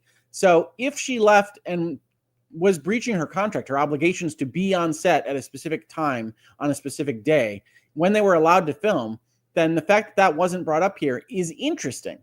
Did they not have a contract covering that? Did they not have protection for this particular kind of instance? I don't know. I can't speak to that right now. It's not included in the legal document. We're just reading along together for our purposes here. But it is interesting because that's the kind of thing that would be a pretty easy, obvious kind of case to make. Lively leaves. We're actively filming. The WGA says we do not have to shut down. Where are you, Blake Lively? And yet there isn't a complaint on that. There's just a notion that we would have had to stop filming in July anyway. To make the most of the time during the strike, Baldoni began editing the footage that had been captured to date, starting the director's process of turning footage into film. Magic. Lively expressed excitement over returning to shoot in the fall in New York, making no mention of any discomfort or harassment that would be brought up only later, after months of being apart, on the day the strikes ended. Now, I do think this time frame is interesting, right? They're saying that we had to stop production in July of 2023. Lively doesn't complain during that period of time, but she is going to complain the day the strikes end. Both before and during the strikes, Lively's eager involvement in the production took on a more insistent and manipulative tone, as she asked for access to the dailies and early cuts of scenes, both inappropriate and unorthodox requests. Hey, would you mind giving me access to the dailies? And I'm curious which takes you liked of the scenes you showed blank. My manager blank flew out to visit set and leaves tomorrow a.m.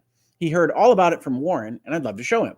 I appreciate you may be too slammed right now to make this happen, but maybe someone else can facilitate? And this is delivered on June 13th, 2023. So the request for dailies is actually just before the WGA strike. So again, we're playing with timelines in maybe a way that is a little bit disingenuous, but not completely so. Hey, I hope you and your family are well. I watched the selects you sent. So great. I was so happy and energized. Such solid work from everyone on and off camera. It was really cool to see. We were working so quickly, there was never time to look back. So it was nice to revisit from an audience's perspective. Please let me know how to reach out to get access to the full gallery of dailies. I'm so looking forward to seeing all we have in the can. And of course, any scenes you cut together, I'd love to see. Hope you're having a good summer and hopefully a good edit. Will your assembly be done soon? Wayfarer, Baldoni, and another producer on the film strategized about how to respond to Lively, which became common practice so as to not trigger backlash from Lively. The text exchange below demonstrates adamant objections to giving Lively the dailies. There was a very real concern that a simple ask, such as rewriting a couple of scenes, would turn into a complete takeover. They rightly feared that giving her the dailies could turn into her demanding to edit the whole movie, which is exactly what ultimately happened. So here's the request. Hey, would you mind giving me access to the dailies? Justin Baldoni asks his team, thoughts?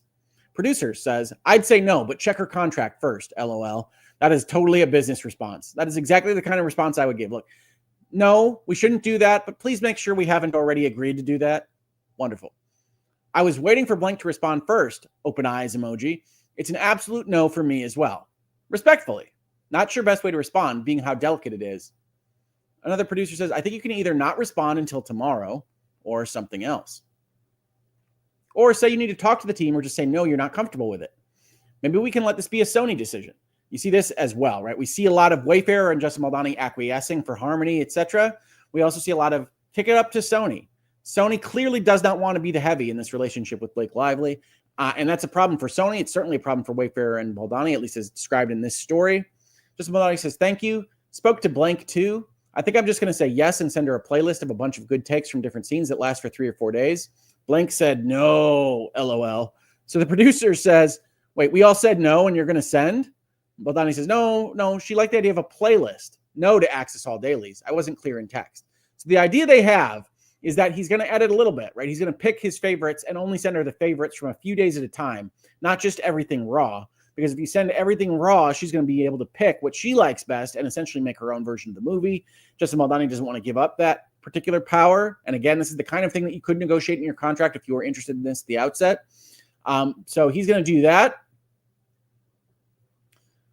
Also, this is exactly how the writing process started. He notes, she asked if it was okay if she could take a pass at some dialogue tweets on the rooftop scene. Just talked to Blake. She's in very good spirits and seems happy about this. Very nice conversations. After consulting internally as to how to respond, Baldoni politely pushed back, explaining that it was much too early in the editing process to share much footage. At this point, Lively reluctantly paid nominal lip service to the notion that Baldoni, the film's director, was entitled to the time and space needed for his directorial cut, but continued to push. And note all the editorializing lines here, right? Again, this is an advocacy piece. This is expected from a legal document like this, but he politely pushes back. You can frame that however you want, since we're going to include the source material here. And then she pays nominal lip service to the notion that Baldoni is entitled to time and space.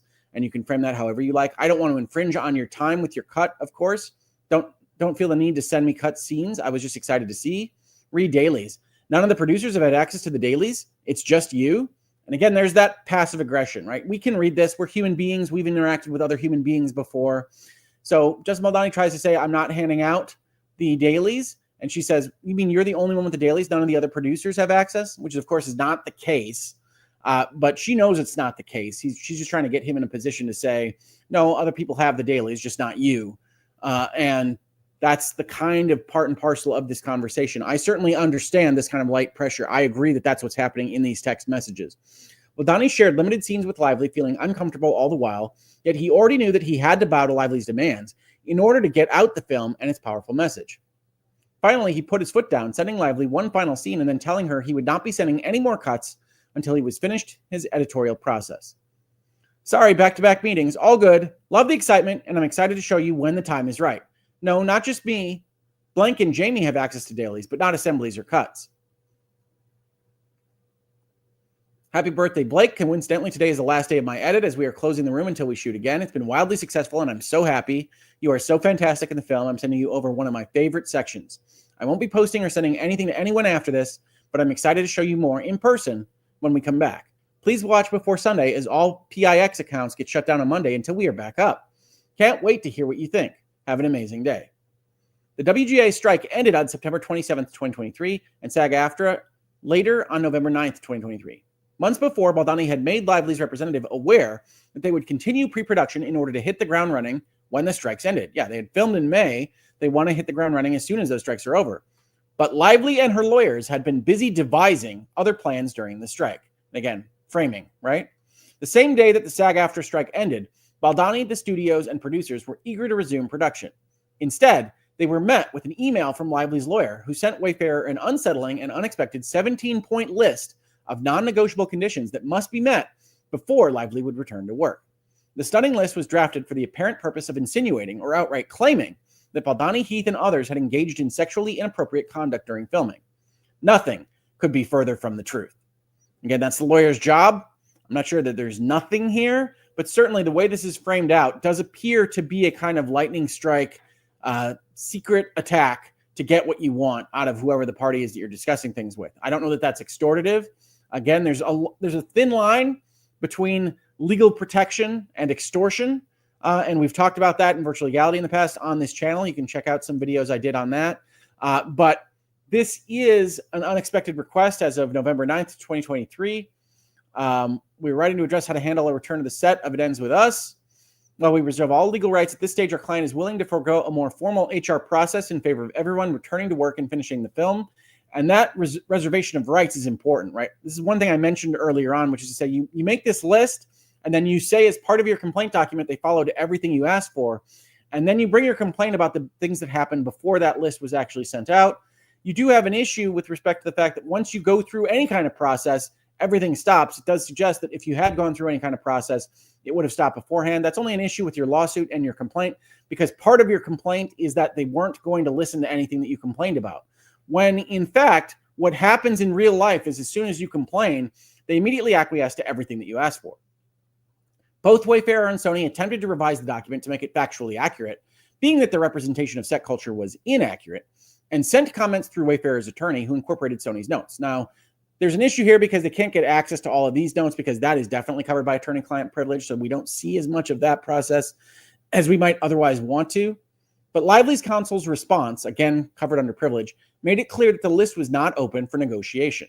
Now, I want to tell you something. As a contract negotiation professional, it is very easy to say this is not open for negotiation.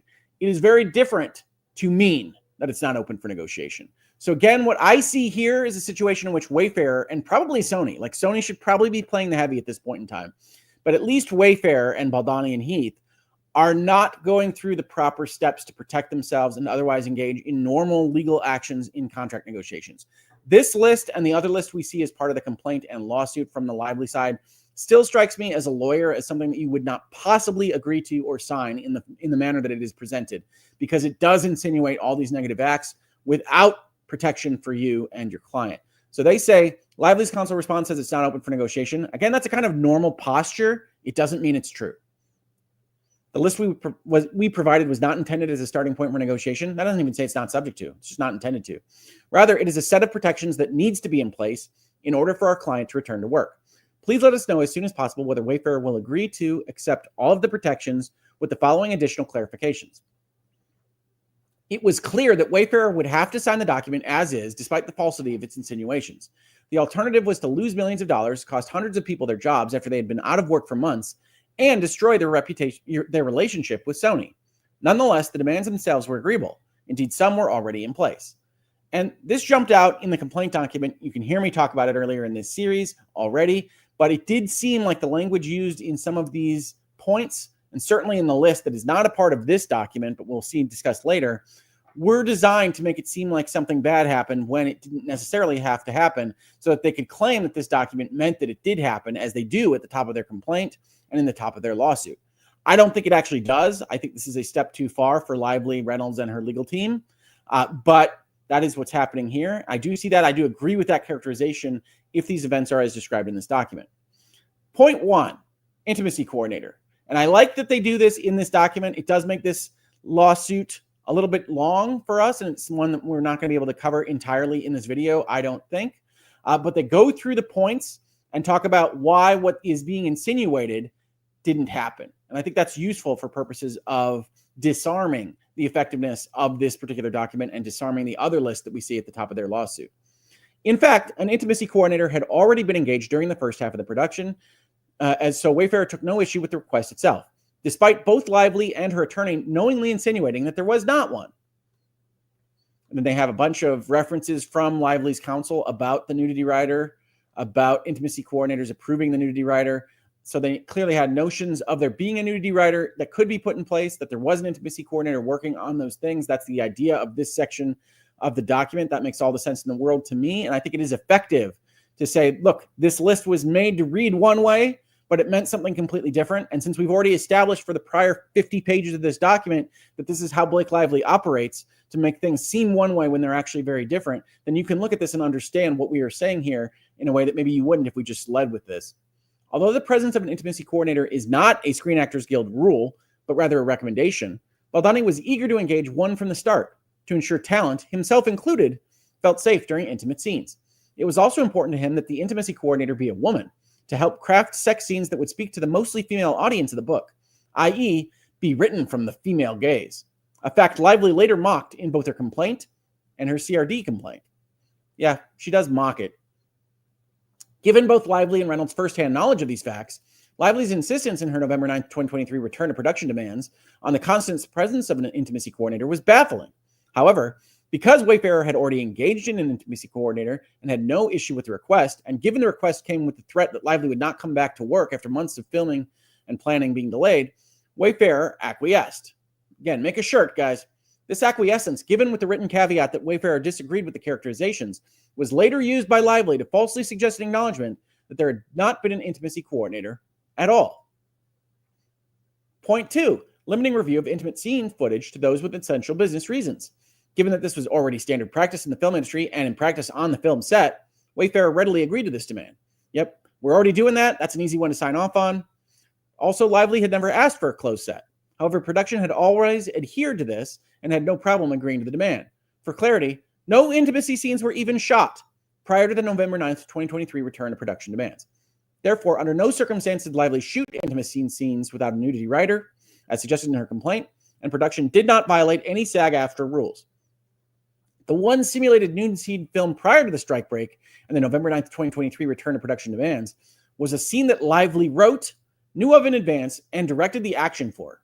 What were you doing on this set, Justin Baldoni? She wrote, directed the action for, and never requested a nudity writer or intimacy coordinator for that scene. Presumably, and we have to read between the lines here, this means that the one simulated nude scene that Lively wrote and directed was not a sex scene. It was just something that involved some kind of skin at some level. But we have to read between the lines there, which is not great for a legal document, and it's all entirely unclear. By the time you get to this, this is before the strike break. Lively was directing action. What are you talking about? I need to know more. This demand, as written, suggests nude or intimate scenes were filmed with non-essential personnel present. Later in her complaint, Lively alleges that during a scene, she was mostly nude with her legs spread wide in stirrups and only a small piece of fabric covering her genitalia, and that there was non-essential persons present. This allegation is knowingly false.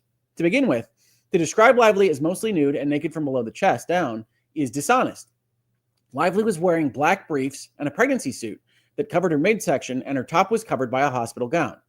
Her legal complaint deliberately suggests that she was wearing a small piece of nude fabric glued around her genitalia by stating that this is generally what female actors use to provide some minimal privacy without disturbing the shot, leaving the reader to believe Lively was only wearing this small fabric. Lively was aware of this birthing scene, and she was heavily involved in rewriting the script, and gave creative input for the specific scene, even against the director's creative vision. And I think this is a useful bit of storytelling here, right? If this is as presented by Team Baldoni, then yes, this looks like Blake Lively in her complaint document and in her lawsuit was using that between the lines space to suggest things that were not true. Is that knowingly false? This one's actually probably pretty close to being that way. If she is in a pregnancy suit and a hospital gown at the time, then some of what is being written in that complaint document is at least close enough to a full-on lie that I can see knowingly false being used here. But again, it is at least somewhat true, right? We have the issue that, okay, you're in a pregnancy suit, which presumably still is meant to look like your actual belly, and then you have a hospital gown over your very top, and everything else is still kind of mostly nude. That's an opinion, right? Mostly nude is mostly nude. Are you mostly nude in that context? I don't know. I can imagine ways in which you could be. I can imagine ways in which you're not. But to suggest that you're only in the small piece of nude fabric is perhaps knowingly false, and certainly made with intention to describe something as being unprofessional when it could otherwise be professional. Moreover, film footage clearly demonstrates that the set was not chaotic, as she alleges, and only essential individuals, film crew talent, were present for the scene and doing their jobs. Importantly, Lively knowingly and falsely alleges that the film's financier was present during these scenes and insinuates he was watching her nude, which he had no desire to do. He was not even on set during the filming of that scene. And again, that's one of those areas where, okay, there isn't an aspect of truthfulness there. He arrived later, merely stopping by for a brief moment amid his busy business schedule, and was present during the filming of the scene in which Lively's character spoke with a female OBGYN doctor, a scene in which she was fully clothed. Point 3, no spontaneous improvisation of scenes involving physical touching, simulated sex, or nudity, which must be choreographed with an intimacy coordinator. Contrary to Lively's knowingly false claims, it was Lively who refused to meet with the intimacy coordinator to plan out the scenes, putting Baldoni in the awkward position of meeting alone with the intimacy coordinator and later relaying sex scene suggestions and plans to Lively in the intimacy coordinator's absence. These meetings often took place at Lively's insistence in the couple's home and often while Lively's husband was present. Ryan Reynolds is sitting there in the room when you're talking about sex scenes with his wife, eh? Lively's method of work was unconventional and uncomfortable for Baldoni. Yes, I can imagine. To suggest Baldoni was the one who created this scenario is knowingly false. I don't know that she makes the suggestion there that that Baldoni created the scenario. Maybe she does. Again, the lawyers here have to frame it the way that they want to advantage their client. Most egregiously, Lively later used these circumstances created entirely by her to accuse Baldy of insisting Lively do uncomfortable or gratuitous scenes that were in fact proposed by the intimacy coordinator and by all accounts very typical asks of any actor performing simulated sex scenes. This is well documented in handwritten notes Baldoni took during meetings with the intimacy coordinator and later read to Lively. Lively, in her recent allegations, misrepresented these ideas as personal, despite the fact that they were workshopping scenes for their characters. Now we get to the real burn stuff here. Lively's inability to discern the basic premise of the divide between collaborating on a film and personal interactions with her co-star and director is woven throughout her claims of sexual harassment. So we'll see this come up again, but the accusation here is that Blake Lively was constantly blurring the lines between her character and her personage, as well as the lines between Justin Baldoni's character and his personage, and that creates some of the issues with claims of sexual harassment in a hostile workplace. They were having conversations about their characters and about how to film this movie, and that she took that in a harassing way. In support of what Lively positioned as the impetus for these demands, she alleges Baldoni personally added graphic content. This is false. Baldoni read to her his notes from the intimacy coordinator, and Baldoni offered another suggestion, also from his notes from the meeting with the intimacy coordinator. Baldoni then moved on. Lively's later complaint sheds light on what this point was alluding to in this demand, which at the time was baffling and upon review of the filmed evidence is unequivocally based on a lie. Production was filming a romance montage of Lily and Ryle on their date. One of the producers played music to set the mood so the characters could slow dance. Lively, consistently unable to take direction, ouch, insisted she really liked the idea of her characters constantly talking because, as she described, she and her husband like to keep talking and talking and talking. Baldoni, her director, and the film's assistant director, who was directing the scene, because he's in it, disagreed. In an attempt to encourage her to take his direction, Baldoni offered up that he and his wife often just look into each other's eyes silently, to which she responded, like sociopaths, and laughed. Baldoni laughed and shook it off, while Lively once again started talking about how she and her husband can't not talk. Baldoni said, "I think that's cute," and complimented the couple, to which Lively responded, "I think it's more than cute." Lively continued arguing and tried to direct him for the scene, while they were supposed to be in character filming the scene. At some point, Heath and another producer, irritated, called Baldoni aside to express that they can't capture the intended shot because Lively wouldn't stop talking. He was instructed to somehow get her to stop. While there was a brief verbal exchange, Baldoni, heeding the instruction of their assistant director and producers, continued to try to bring them back into character. As they were acting in this montage scene, Lively continued to break character and speak as herself rather than as Lily, which was extremely confusing for Baldoni, who was trying to balance directing the scene within his artistic vision, while also acting in character while filming and trying to get Lively to do the same. Lively apologized for the smell of her spray tan and body makeup. Baldoni responded, "It smells good," and continued acting, slow dancing as he believed his character would with his partner, which requires some amount of physical touching. Now remember, in her version of events here, he leans over, I think he bites her earlobe, I want to say, and tells her that she smells good. So you can see, again, these various aspects of things that did happen that can be framed in the way that Blake Lively says in her complaint. It can obviously also be framed in the way that Baldoni says here in his countersuit. And it's really going to be left to a jury or a judge to look at all the evidence, potentially the filming of this particular event, and say what they think happened. But because the complaint and lawsuit from Blake Lively is so dependent on this kind of set of anecdotes, and they don't have that smoking gun, they don't have an assault, they don't have something that they can point to very easily and say, this was the harassment, this was the hostile workplace. Every time you can make the claim that it's manipulative, every time you can point it out as false, then it's going to be a bigger problem for Blake Lively. And the biggest problem of all is without that underlying harassment, without that underlying hostile workplace, you can't have a retaliation complaint at all. You can have a breach of contract complaint. We talked about that insofar as what retaliation means in context. And we'll see Baldoni's response here in this document. But you can't have retaliation for sexual harassment if sexual harassment didn't occur. Lively incorrectly alleges that this scene was filmed without sound. Baldoni was wearing a microphone, and the entire exchange is captured on camera. Any suggestion that this scene was filmed in any manner other than pure professionalism by Baldoni is unequivocally countered with actual evidence. Her allegation of sexual harassment is documented and knowingly fabricated lie. Knowingly fabricated. So she knows she didn't feel that way. She knows she didn't feel uncomfortable. She knows she didn't feel like she was in a hostile workplace for this particular set of events, as shown by the video. Maybe. Reasonable minds, I'm sorry to say, are going to be able to differ on this, probably even with the video in front of them on this point. It's very difficult to get into people's minds, and a lot of harassment and hostile workplace law lives in how the person being affected feels about these particular events. Moreover, it was Lively who engaged in unchoreographed kissing scenes. One scene, again captured on camera, exhibits Lively pulling Baldoni in to kiss her. It is clear Lively was initiating unchoreographed kissing. In one take, she pulled Baldoni in and kissed him once. In another twice, and the number of kisses entirely initiated by Lively changed at her whim. Speaking of t-shirts, I think I should get one for Valentine's Day for my wife that says, "It is clear you have engaged in unchoreographed kissing."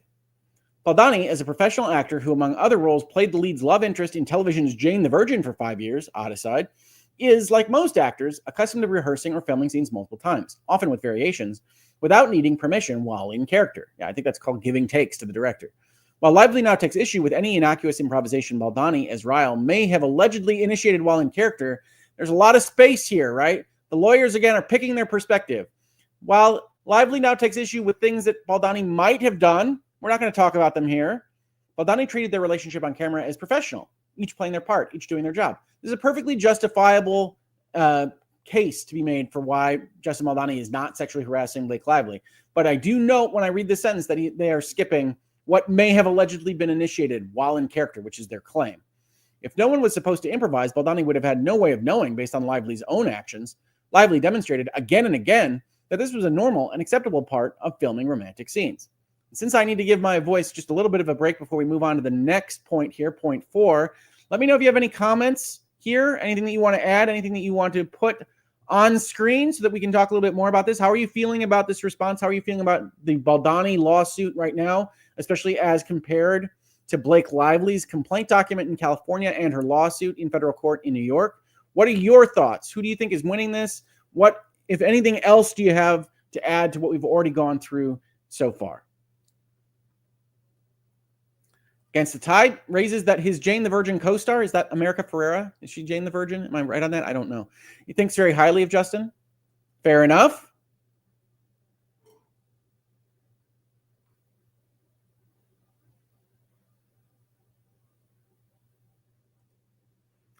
Lucy Furious says filming her while she is sleeping is weird and made her feel unsafe. What if he wanted to share those images for pay or something?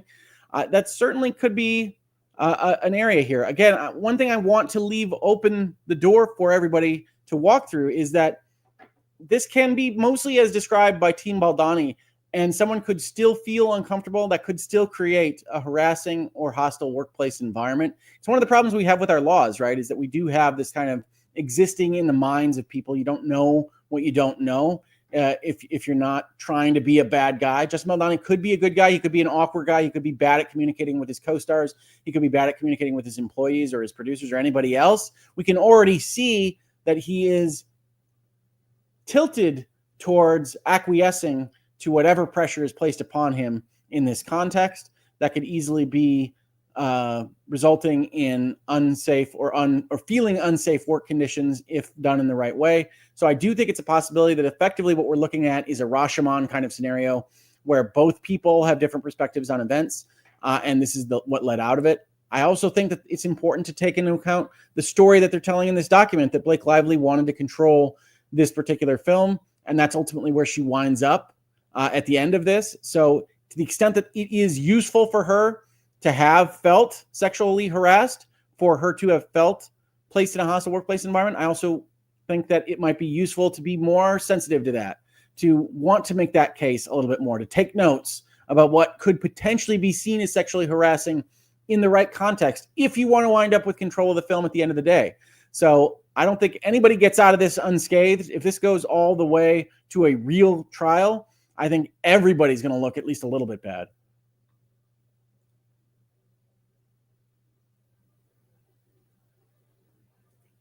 Nomo Fomo says, I've worked on film sets. These power struggles between directors, actors, and actors are very common. This case is finally bringing this to light.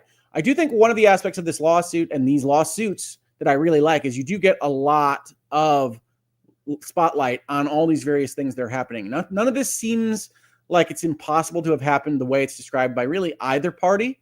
I do think the Team Baldoni is presenting a case where they're trying to be professional, but they're maybe not the most like professional studio to ever make a film in the history of the world. Not to say that they harassed anybody, not to say that they definitely made a hostile workplace environment, but they don't know how to deal with some of these things like big egos in the room. They don't know how to deal with these situations, and their lawyer is out here saying they're forced to do these various things.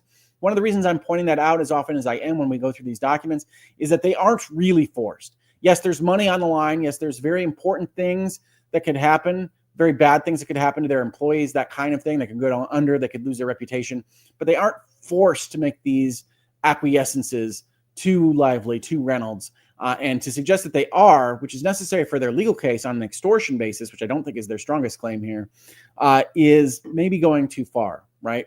You can have people that are very domineering. You can have people that are very controlling, and they can be very bad impacts in your life. They can be very toxic forces in your life. It doesn't mean you were forced to go along with them on a legal basis. It doesn't mean that they extorted you to do something that you didn't want to do. It means that they are bad people. It means that you can look askance from them across the room. It doesn't necessarily mean you have a federal case against them.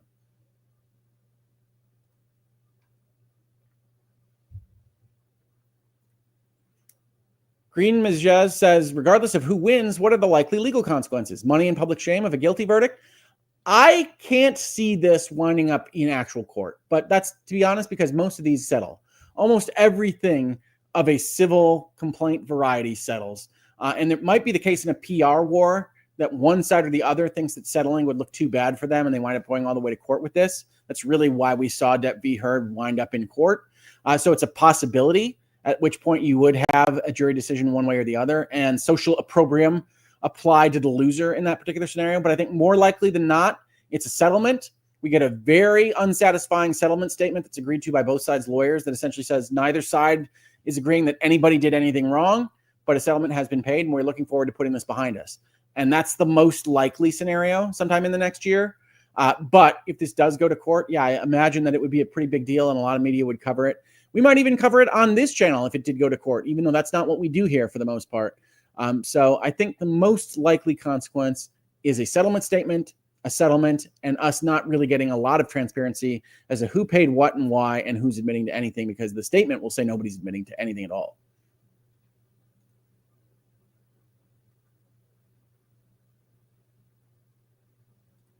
Allison Gunnell says, I'm feeling very much like it's more likely to be somewhere in the middle, or a place where both things can be true at once. They can be exaggerating things, but still have felt uncomfortable on set. Yeah, I mean, I think that's right. I think you can imagine an entirely conniving, dictatorial, controlling person saying, I'm going to take notes on every possible thing that somebody could say that possibly could make an ultra-sensitive person feel uncomfortable. I'm going to have those notes ready to give to my lawyers if I want to make the case later on, or if I want to have this situation after the strike to demand these various things and to have that in my back pocket as well. Or you can imagine a situation in which this person legitimately was feeling uncomfortable in various ways because Justin Baldoni was not a great communicator, and said, okay, if I feel that way and I take it back to my husband, Ryan Reynolds, and he says, well, you should not have to deal with this in your workplace.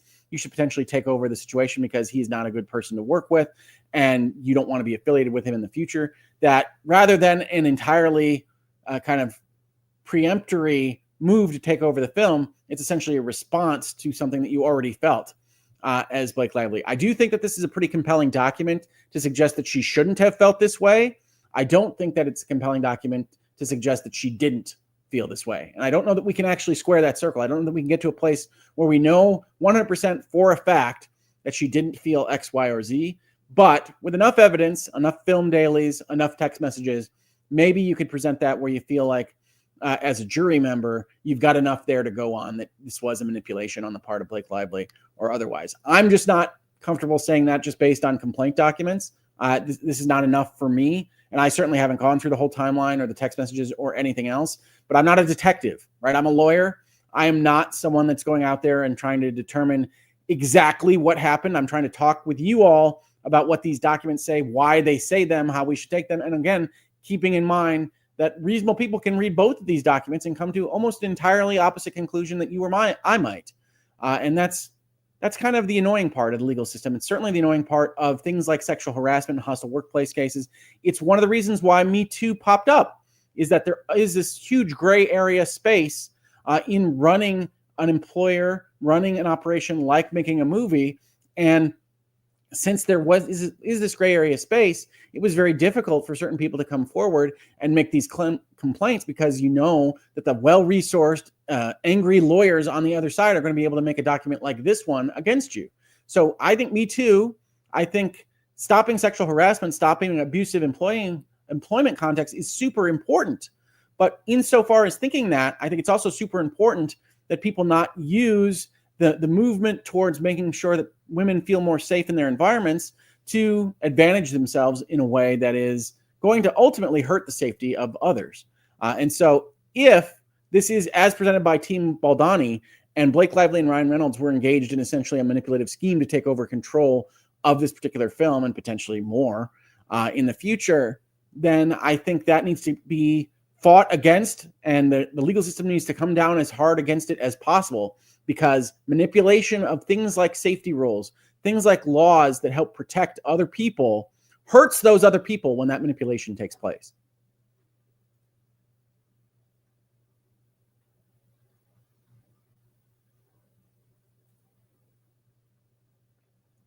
Katerina Godecki says, can Justin settle? He apparently has money backing him and his reputation is shot if settled. No.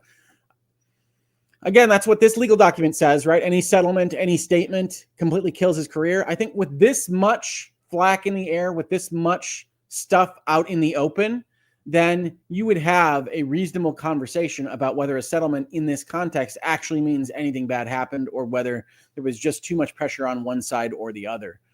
So I think part of the reason this is a PR war is not just because he has $1 billion financier, but also because putting all this stuff out in the open helps to make the case that any settlement is essentially part of a leveraged manipulation on the behalf of the other side. I can make that story now in public, even if I settle, because there's too much vagary here to actually go through with a full trial. And we don't want to pay the lawyers for that long in any event. Nobody does. And so I think part of this story is getting enough of my story out there, if I'm Justin Baldoni, to be able to settle in the future without the assumption being that I'm definitely guilty. Nomofomo continues, when you bring someone like Blake Lively on the film, you get everything that comes with that, i.e. Taylor Swift's music, but also big egos. Yeah, I mean, you get the cheeks in the seats. You get whatever fandom that is, right? A big celebrity has those people that follow them, and then you get that. On a lesser score, this is what collaborations on YouTube look like, right? You have people with big channels, and they collaborate because those big channels presumably bring a lot of the people that like them, the viewers, over to another channel that maybe needs the help or otherwise. But you do have to deal with whoever that big personality might be with the big channel. And I can certainly understand that. That's even worse. That's even more pronounced in Hollywood, where we're talking about millions of dollars and millions of people, and not just, YouTube subscribers, as it were. But I can certainly imagine, I can certainly understand from experience dealing with big egos in the room. Generally speaking, from my side of the world, it's board members and CEOs more than actors and actresses. But yes, when you've got these big egos, when you constantly say, oh, I'm so sorry, and I am going to acquiesce in the interest of harmony, when you show them your exposed belly at every turn, someone who is controlling and is manipulative, who wants that power, may well take advantage of that, right? I continue to say in all of these documents that Justin Baldoni looks like someone who's a people pleaser, looks like someone who tries to placate those around him. That is always going to run into trouble with someone that looks at that as a weakness, looks at that as an opportunity for advancement or power or manipulation or what have you. If that's Blake Lively, I don't know. But if it is, this is the kind of fact pattern that I can easily see happening, where Justin Baldoni was essentially taken unaware of what he had signed up for and was not ready to not acquiesce in every instance when he shouldn't. So thank you, Nomofomo. I really appreciate the comments. And I think that there is certainly something to be said there for working with egos and actors and actresses. Marvin CZ, thank you so much for the super chat. I really appreciate the support of the channel. If the video evidence pans out the way Baldoni says it does, that could put a big dent in Lively's credibility. Yes, and I think one of the reasons I'm mentioning this in the way that I am in this analysis is that if they've got that video clip of this particular dancing scene out there, And both Baldoni and Lively say that it justifies their position on what happened. And I think they're both right. I think you look at that video, and I think both sides can pretty much argue that it establishes what they said in their document or the other document, depending on who you're talking about. And that's going to be a problem moving forward, right? So the video evidence does suggest that it's a little bit more complicated than Blake Lively does, but it also doesn't absolve Justin Baldoni of these things. And so when they have sentences that say, hey, maybe he was saying stuff in character, but that's what characters do, that does suggest to me that there is stuff somewhere on film in text that is, again, kind of going to verify the facts underlying what Blake Lively says, even if it doesn't underline what would be a sexual harassment complaint, when it doesn't underline that overall level of being an abuser, being a bad person on set. So it's a complicated issue, and I don't think anybody should undersell how complicated an issue it is. And we got Dad in the house here. Thomas Hoeg, thank you for the super chat. Excellent analysis and fascinating arguments. Thanks, Dad. I really appreciate it. Can't wait to see under oath testimony, even if only in depositions. Yeah, they'll probably hide those videos as well as they can, but those do have a tendency to get out there. Baldoni is asserting proof that he was in fact defamed. Proof is powerful, like the audio tapes in depth we heard. Those audio tapes were something else, weren't they? I think that was one of the days where I said, oh my God, what are we looking at here? So I really appreciate it, Dad. I'm glad that you were watching this video. I'm glad that you're hanging in there now, more than 2 hours in. Thank you for the super chat. I really appreciate it. And I always really appreciate my family's support on all the stuff that I do. So thank you so much. Let's see. Renata says, good point, Hoeg. I don't know what point it was, but I'm glad I made it. Thank you. I think it was an excellent point. I really appreciate it. There's a video out about this, RJ says. The video that was released was like a daily footage, pre-cut footage of the dancing scene that would have been slow motion in the movie that was done with them chatting to each other, right? So you get to see the you smell good moment. You get to see them in that setting. And the media releases that came out on both sides was Baldoni saying this proves I'm right and Lively saying this proves my complaint is right. And I think there is an aspect of truth to both statements. That's why this particular document is framed as this kind of mega, what would be a conspiracy theory without all this evidence, that this was just an attempt to manipulate them to take over the film. All right. So, I'm not sure I rested my voice there, but hey, we're going to do our best. We're going on to point 4. No physical touching of Lively, including hugging or comments on her physical appearance, except in connection with the character and or scene work, not as to Lively personally. To be clear, none of the named parties touched Lively while not in character, especially not in the manner suggested. It's a good first sentence. This never happened, folks. While Baldoni and Wayfarer clearly agreed that coworkers should respect physical space, Lively's constant confusion of references to her character as played by Lively, as opposed to Lively herself, became problematic and interfered with production.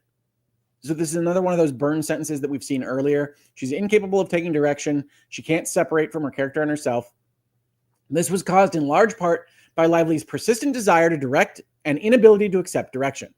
For example, her allegation that Baldoni inappropriately called her sexy was in fact a reference to a scene where everyone was wearing onesies, but Lively was covering her onesie with a big coat. I'm having trouble imagining this. In what context does everyone wear a onesie in this film? Anyway, Baldoni, her director, asked that she take off the big coat so that her onesie would be visible in the scene.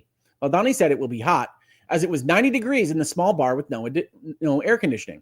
Lively mischaracterizes this in her complaint as Baldoni referring to her personally as hot, using the slang meaning of the term. Now, her doesn't appear in the phrase that we actually get from Team Baldoni here, so there's definitely a disconnect at some point. But again, I would tell you to pay attention to the fact that hot is said. That's admitted to here. We've got reference to the onesie that we saw described in Lively's complaint. We have a reasonable, but maybe a bit of a stretch interpretation of what was said and why in this context, that she would be hot if she was wearing that big coat. He wants to see the onesie as part of the scene. Might be direction, might not, might be sexually harassing. You can certainly imagine tones of conversation. You can imagine context. You can imagine ways in which even what they describe here could be interpreted as harassing. And that's the problem with sexual harassment as a concept, right? It's very difficult in documentation like this to pick out one way or the other. It's very difficult to really kind of piece out in a legal process like this. This is why we call it he said, she said a lot of the time. Fortunately, in this context, we do appear to have a lot of film. Unfortunately, it's controlled by one party and not the other. So we are probably only going to get a drip that at least is designed to benefit Baldoni over Lively. Baldoni encouraged her to accept direction by saying it's sexy, meaning that that without the big coat, the wardrobe was sexier, as Lively had said she wanted it to be. Lively took this personally. She was unable to take the direction, later alleging his behavior was inappropriate, regarding her self-chosen wardrobe, stating that's not what I'm going for. Baldoni, recognizing that she may have taken his direction personally and appeared offended, apologized more than once. You see the pattern here. His statements were immediately followed by his gesture that she had something in her teeth and a request for someone on set to get her a toothpick. This exchange, all of which is captured on camera, right? So now the lawyers are writing checks. You hope that they can cash them, because if they can't, that's going to look bad ultimately. Demonstrates how ludicrous and deliberately malicious Lively's allegations are.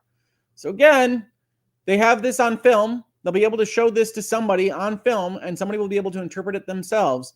That's useful for Team Baldoni, but maybe not completely as useful as we might otherwise think, depending on how one sees these videos. If you've ever looked at a trial, or if you've ever been in a jury on a trial, you know that video evidence is important. It's good. It's strong. It maybe doesn't always say what one side or the other suggests it says. While on the one hand, Lively accuses Baldoni of making comments about her appearance, on the other, she made derogatory comments about Baldoni's appearance, telling him he should undergo rhinoplasty, a nose job, something Baldoni has publicly expressed insecurities about and has discussed on an episode of his podcast, Man Enough, exploring the topic of body dysmorphia. Lively's comment about Baldoni's nose is also captured on camera. Baldoni, rather than write down a list of grievances against Lively, brushed it off and moved on with the scene. So this story is inconsequential. This is unimportant to what he's accused of doing, but it's designed to say she's a bad girl, she's a mean girl, and also our client is a saint, right? He just brushes it off because that's not harassment. That's not anything that you should break down a movie set for. It's not anything he would file a complaint with the state of California about, Your Honor. This is just kind of a mean girl being mean girl. And so it's included here for that purpose. Doesn't really do anything legally. Again, this is a PR document above anything else. Baldoni's sincere dedication to what he has repeatedly described as holding himself accountable as a man was being used against him, just as Lively is attempting to do now. To characterize his sensitivity to her personal reaction to his creative direction, which was not only innocuous but well-intended, is malicious. To then share this knowingly false characterization with the New York Times for publication months before filing any formal complaint, then waiting nearly 2 weeks to file the complaint with this court, is inexcusable. Again, this is the lawyer's job. But if we look at this realistically, the words were said, she could have possibly taken offense to it.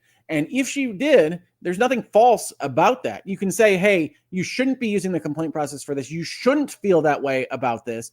And you might have a defense in court on what a reasonable person would feel offended by or harassed by.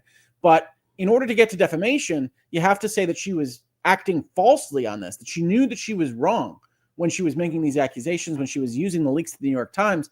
And I'm just not sure they get there with what they are presenting in this story. It's a good story for Justin Baldoni. It's a good story explaining why this set was not hostile and it was professional. I'm not sure it establishes extortion. I'm not sure it establishes defamation. Point 5, no discussion of personal experiences with sex or nudity, including as it relates to conduct with spouses or others. When Baldoni was faced with this demand, he was utterly confused. By the time Lively and Baldoni were developing their intimate scenes together, they developed a friendly relationship and were communicating often over text message. Wayfarer had no choice but, let's not skip ahead that far. Lively felt comfortable expressing herself and appeared to do so freely. She took photos of Baldoni holding and comforting her newborn in her home. Baldoni filmed her uncontrollably laughing with him as they rehearsed late into the evening, often delirious with exhaustion. Maybe that's where the deliriously came from before. Nothing about their interaction suggested Lively was uncomfortable around Baldoni. Though confused by this demand and denied the opportunity to revise the return of production demands to make them factually accurate and less misleading, Wayfarer had no choice but to sign the document and did so, knowing no such instances had occurred. Again, no choice is being used liberally here. Later, Lively references in her complaint instances that were shockingly mischaracterized and in no way inappropriate or unprofessional. For example, in response to a proposal from the intimacy coordinator that Baldoni's character Ryle not orgasm after he satisfied Lily, Lively remarked, "I'd be mortified if that happened to me," personalizing the character's sexual act. Baldoni, following Lively's lead in what he understood to be an attempt to connect with and develop their characters, remarked that those have been some of the most beautiful moments between himself and his wife. Then they moved on. In another instance, they talk about stuff that YouTube doesn't like me to talk about, but it can in no way be characterized as inappropriate, especially after opening the door to the discussion by disclosing something highly personal. At every turn, Baldoni was entrapped. So this is a difficult case for Team Baldoni as well, right? They are alleging that this person is essentially doing things like love bombs, doing things like engaging in personal conversation so that you say something personal back and then using it against you later on, that is part and parcel to manipulative or narcissistic behavior, but it's very difficult to prove as being something illegal. And so they try to frame all this in very long-winded storytelling. Page 59 of 179, folks. Lively continued with an outrageous and knowingly false suggestion that she was shown pornography or naked images of Heath's wife on set. This allegation knowingly and maliciously misrepresents an instance where, in connection with the birthing scene, Heath, at the director's request, attempted to show Lively a video that demonstrated the director's vision for the scene. This video, which ultimately was not shown to Lively, even though she stated she'd like to see it later, is by all accounts beautiful. It's really a judgment call, lawyer. Since Lively wanted to see it later, what she saw was the first image at the start of the video, which shows Heath's wife, himself, and their baby after his wife gave birth at home. To characterize this image that captures such a beautiful moment with their newborn baby, shared with the consent of his wife for purposes of the film as a naked photo or worse, porn, is deplorable. Now, I do want to point out here that Blake Lively's complaint actually says she thought it was porn when she started out, right? That she didn't know that it wasn't, and so that she took offense at that point in time.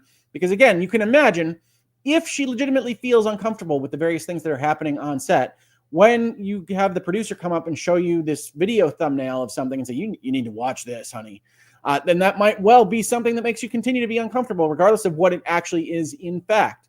And so I do think we can look at even the story as told here by Team Baldoni and say, we can imagine a situation in which the actress is actually feeling uncomfortable with these kinds of things delivered to her. Is that justified?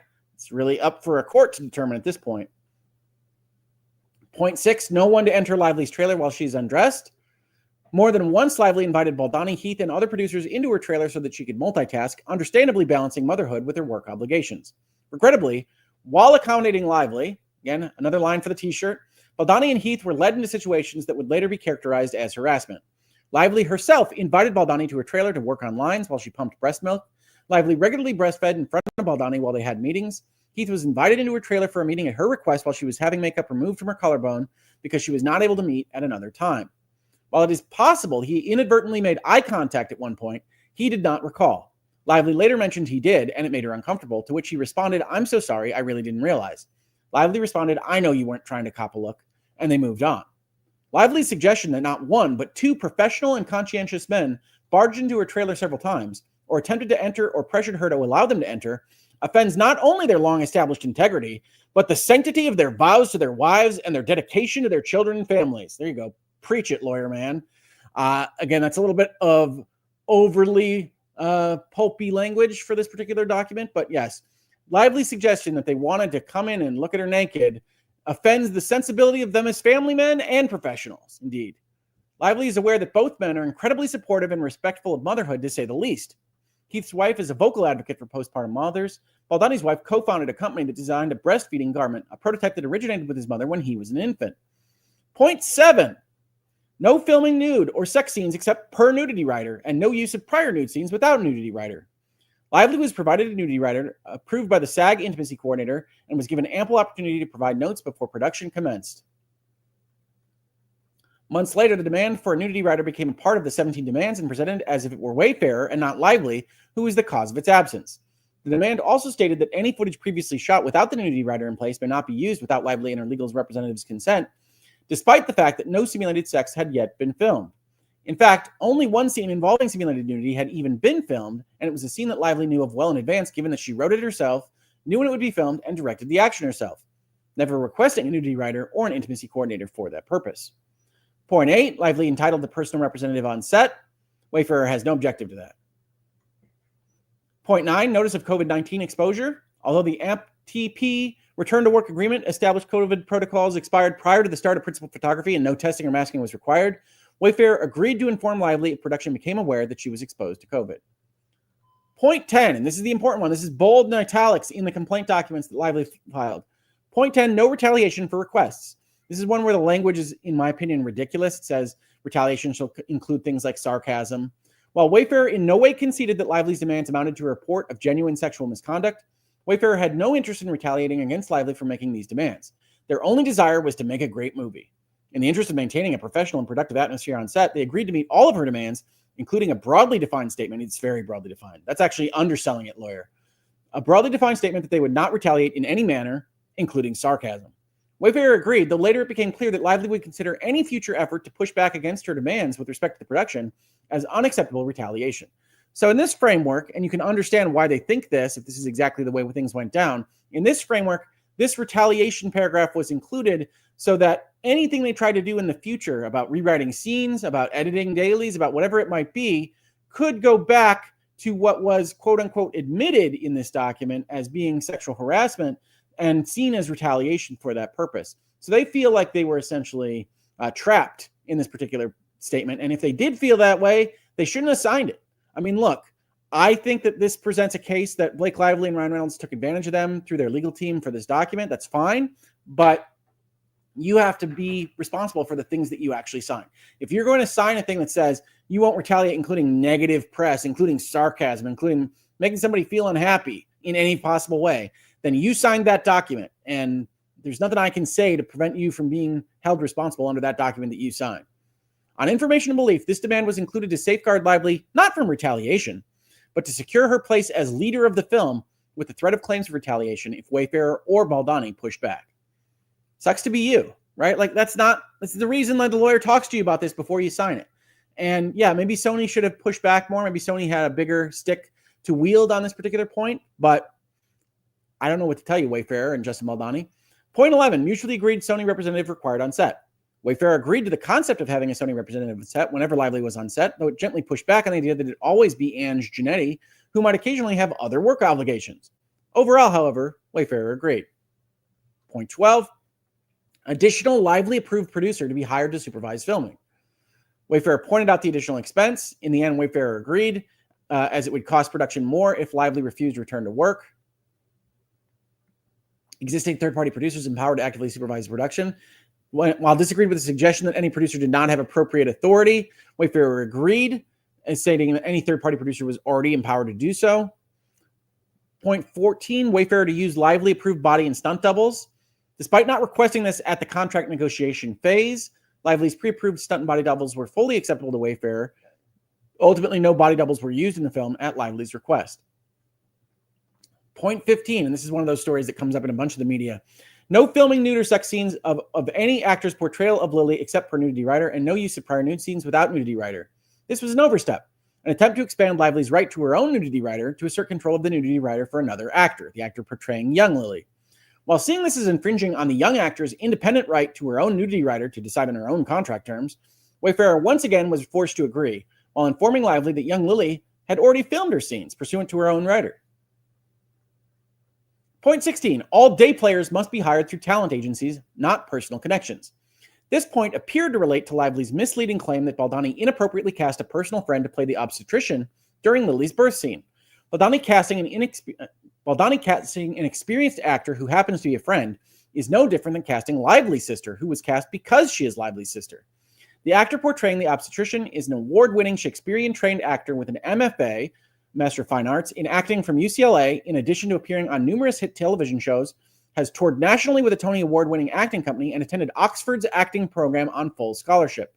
It is Lively's suggestion that a highly trained and experienced actor would have an unseemly interest in being in close proximity to her nearly nude genitalia, which is previously established was not nude or exposed, that is inappropriate, invasive, and humiliating to the actor.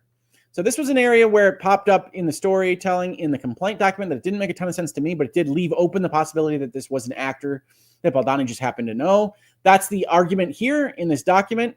Again, I don't think this is one that actually rises to the level of even being a part of a harassment or hostile workplace kind of claim, but it is a part of the building blocks they used to try to establish that overall she was uncomfortable. Here, saying that he was trained, he had all these acting degrees, he was otherwise on television shows, probably useful. You need more to really suggest that there was a harassing environment here. They're laughing about things or joking behind the scenes, whatever it might be. And I think this is a justified defense stance from Team Baldoni on this to say this is a real actor that really did these things. Once again, Wayfarer agreed despite being wholly offended by this accusation. Point 17, all hands meeting. Wayfarer understood this request to be a sincere offer to meet and discuss the needs and preferences of Lively and other cast members to ensure comfort and security.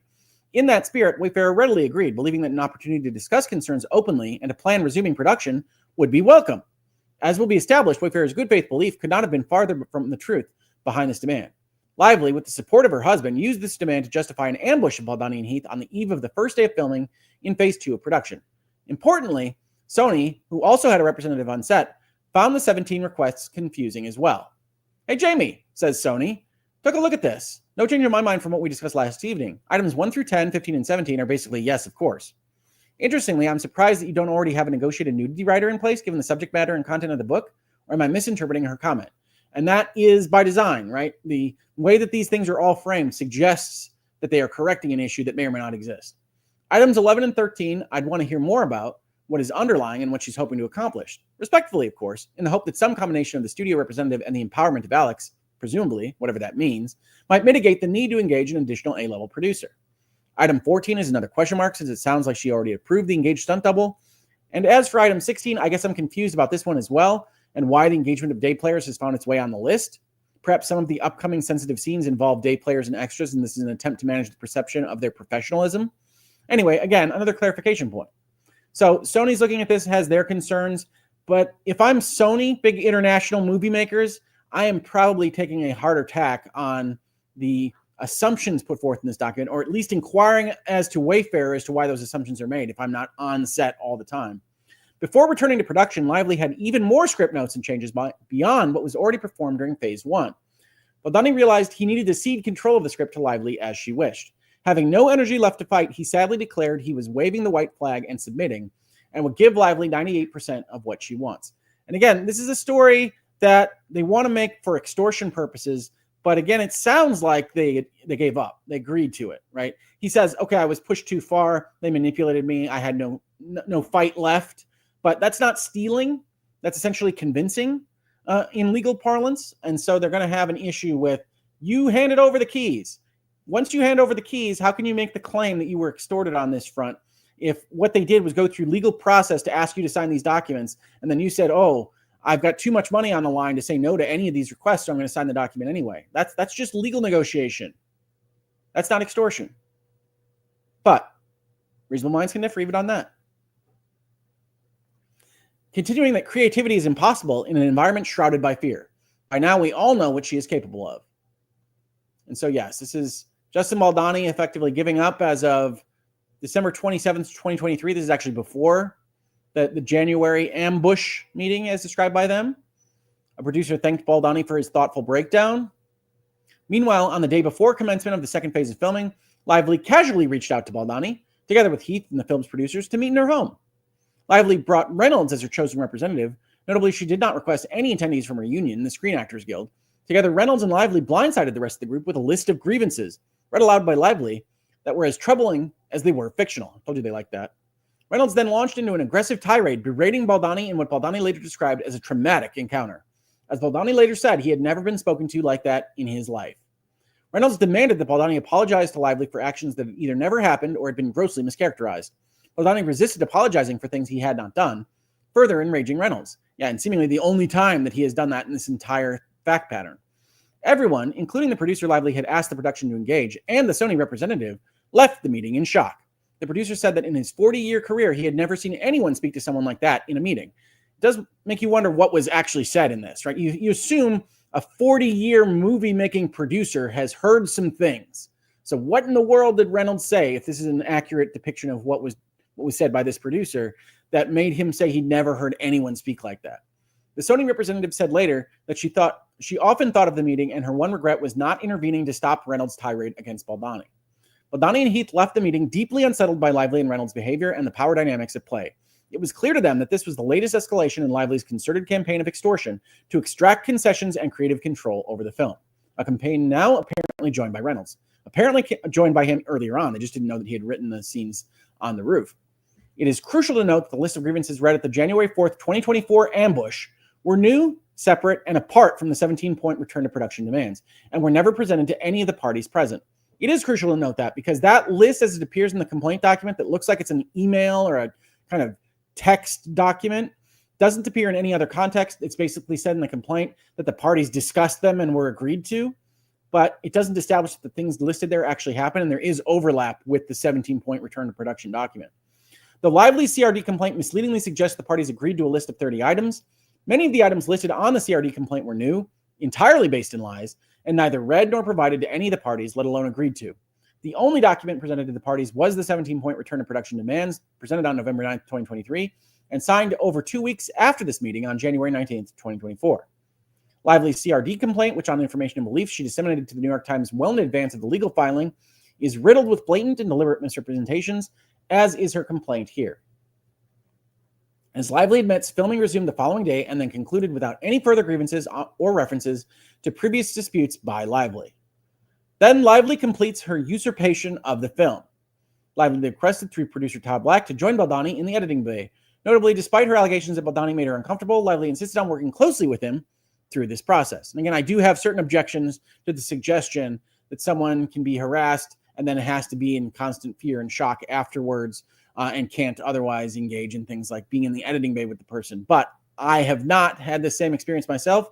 So a reasonable determiner of facts on this could look at this and say, hey, if you're willing to be in the editing room with Justin Baldoni, you must not have been harassed by him. I just don't love this line of argument for defense of sexual harassment claims. We got a lot of tweets. We got a lot of texts. Later in March 2024, Lively continued pushing for her demands as what had been a 2-day collaboration extended into 10, and Lively sought to work alone in the editing bay without Baldoni so that she would have full control. She wanted to be the director and see her own creative vision for the film realized. As the editors noted, Baldoni bent over backwards for Lively for months on end. More text messages, more establishing stuff. And I think here on page 79 is about where we can get to on this video without me just falling over here on film. So I don't know if anybody wants to see that. And so we're going to stop at page 79 here. I did want to mention again that we do know that more has happened even since this lawsuit was filed. We have an amendment that's reported on in places like the Rolling Stone as an amended lawsuit accuses Team Lively of colluding to take over the film. And I also wanted to mention this particular article because it seems to get confused as between the original lawsuit, the amended lawsuit, and the lawsuit in California that was made against the New York Times. And I see that happening a lot with media. I don't really blame them for getting confused on this. We're at like 5 lawsuits now that are active with various pieces of this moving in different directions. And that also makes settlement a little bit more tricky, that there's a whole family of lawsuits out of this one set of facts. But I wanted to mention that it's being reported on because Justin Baldoni launches a website with information about his lawsuit against Blake Lively. And it is an easy place to go access the amended complaint, as well as a timeline exhibit that was ostensibly drafted to be an exhibit to that complaint, but is probably more practically drafted in order for you to go see it, to look at it and say, oh my God, when you go through all these pages and pages of evidence on these points that we're already discussing as part of our lawsuit read through. So I might do a video going through some of that. I might not. It's going to cover a lot of the same ground, but I wanted to mention that it's out there. I also wanted to mention that, as I put here in this tab, things have gotten weird. There are letters all over the place between the parties as they do early motion practice in this federal lawsuit that says things like, we want to waive the service of process requirements because we object to the fact that one of our employees was followed home in order to get process of the lawsuit that Justin Baldoni filed against them. Despite this history, plaintiff's process servers made attempts at service on the evening of January 18th, 2025, which resulted in one of defendant's employees, who is not a party, being followed to the residence in which she was staying by an unknown vehicle down a dark road at night. This conduct was sufficiently alarming as to cause that employee to file a police report. Now, I'm bringing this up because, one, we know as part of Baldoni's complaint document that he accuses Lively of serving him process or serving his team process while the Los Angeles wildfires were happening. And so it's a little bit interesting that they then object to process on a dark road in New York. But the other thing I wanted to raise as part of this is understanding what service of process is about, right? You've probably seen sitcoms or dramas or other fiction that talks about process servers and people tricking other people to taking envelopes in order to be served process in a legal concept. Process is important because in the United States, we believe firmly that essentially if you're going to get sued, you have the right to know what you're being sued for and have the ability to form a defense against whoever is suing you. And so we have certain rules that require you to have in hand the notice that you have been sued and the complaint document and certain other aspects of that. And we have a job called process servers that does that. Now, there are ways to do that that are essentially pretty sketchy and can be intimidating to go and access people's place of employment to go and access people's residences and homes, follow them down dark roads and things. But it is an important part of what we call due process in the United States for people that are being sued to know that they are being sued and to be able to actually raise a defense against that lawsuit in a timely manner. So process is super important. That doesn't mean that this isn't a legitimate complaint. And we see here that they have waived process and that can be served with process at their law firm. And that's what this letter is about. But I did want to raise it in comparison to the notion that Team Baldoni was served process during the wildfires, and there is at least that interesting juxtaposition between these two particular stances. This also goes to some of the other things you might be seeing in the media about Blake Lively essentially requesting that Team Baldoni's main litigator, their main lawyer, not be the one that deposes her. And that gets kicked out at the court level because you can't control the legal system that way. You can't tell your opposition who they have allowed to represent them, whether or not that's uncomfortable for you. And this, again, goes to that concept that Blake Lively is presenting in public, both in the complaint document that we are reading today and in general with things like that letter request, as a controlling person, right? And so one thing I would say in terms of litigation strategy is you don't want to present as that controlling person that needs to control every aspect of a process, because you can't control the litigation process. You're not going to be able to do that, whether you're a Hollywood star or otherwise. And so that probably shouldn't even be attempted. But that is in the things get weird category. I also wanted to point out, as I think we did at the end of the last video, they did request a gag order of the lawyers on Team Baldoni's side, that they are unhappy with all this information, those videos, these text messages, the website getting out there with all this information. They accuse him essentially of tainting the jury pool and violating the rules of professional conduct. Now, I will tell you here as a lawyer, the rules of professional conduct are already on a bit of dicey ground because they do control lawyers' speech in a way that is probably violative of the First Amendment. But lawyers as a guild don't generally want to challenge it on that front because it serves to keep things mostly commodious. It helps lawyers in their practice for the most part in the real world. But a lot of these rules about what you can and can't say as a lawyer probably don't pass First Amendment muster. I will just tell you that up front. And so a lot of these things are kind of on the knife's edge when you ask a court to pursue them anyway. But they say, look, they're trying to taint the jury pool. That would certainly be a violation of both the rules of professional conduct and probably some laws in the various jurisdictions we're talking about. But ultimately, they respond by saying, we're not violating anything. We're not violating the rules of professional conduct. The rules specifically say we're allowed to make statements when it's required to protect a client from a substantial prejudicial effect of recent publicity not initiated by us.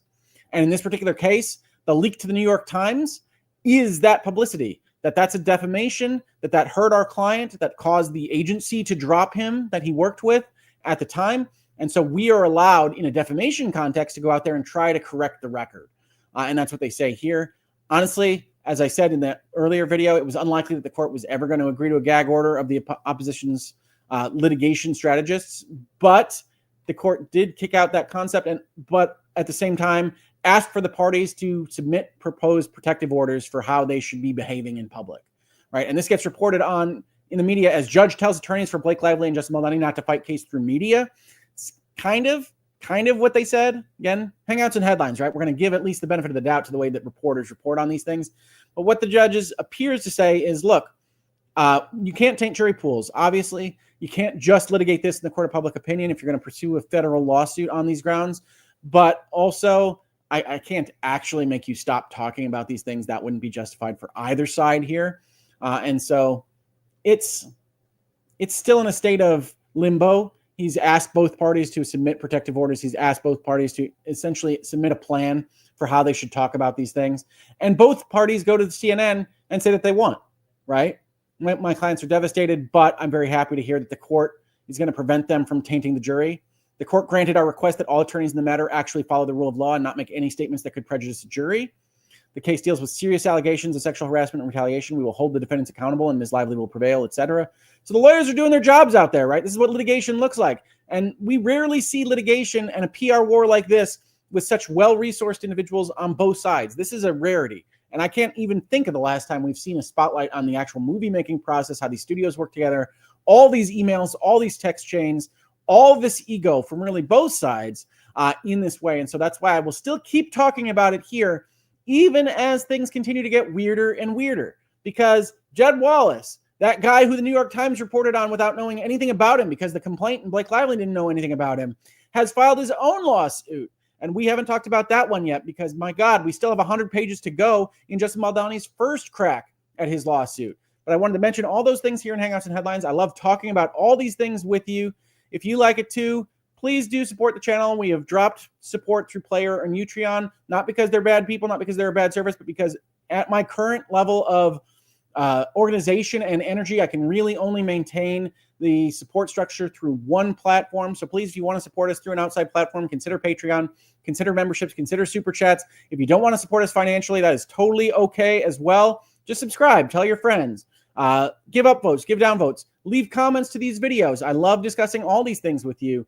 And otherwise, just have a good time.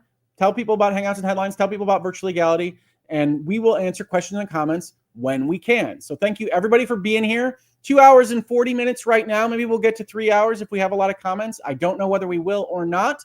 And I'm sorry I can't get through the whole lawsuit. I had been trying to figure out exactly what I would do on this particular topic because I knew I was unlikely to get through all 180 pages in one fell swoop. I hope you don't mind on that.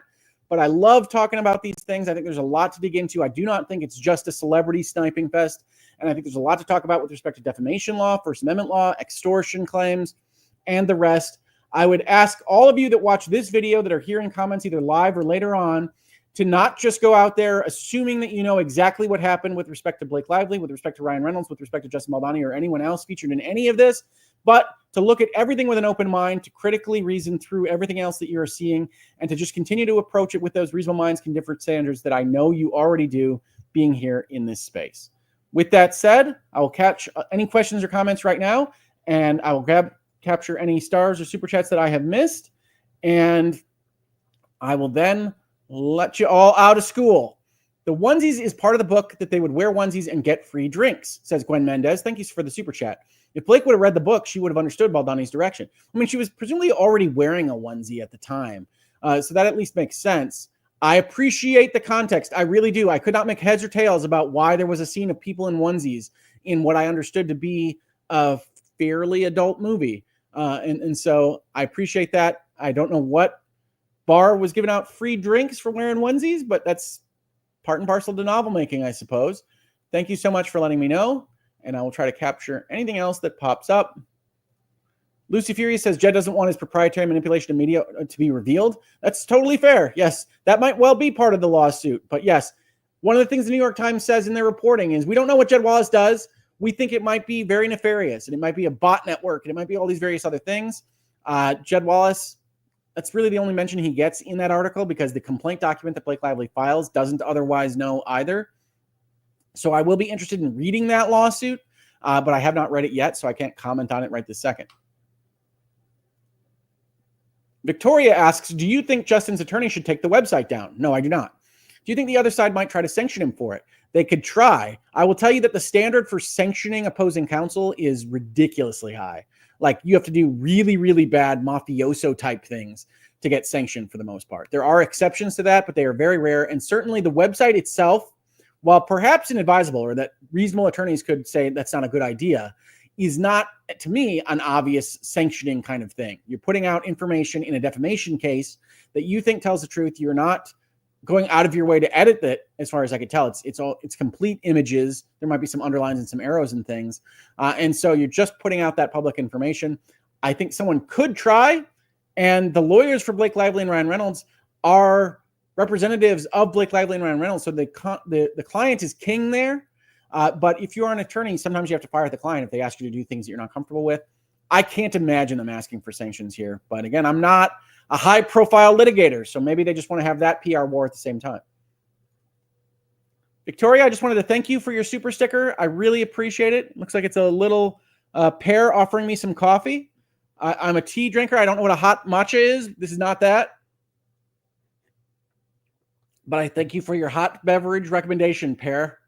Thank you, super sticker. Thank you, Victoria.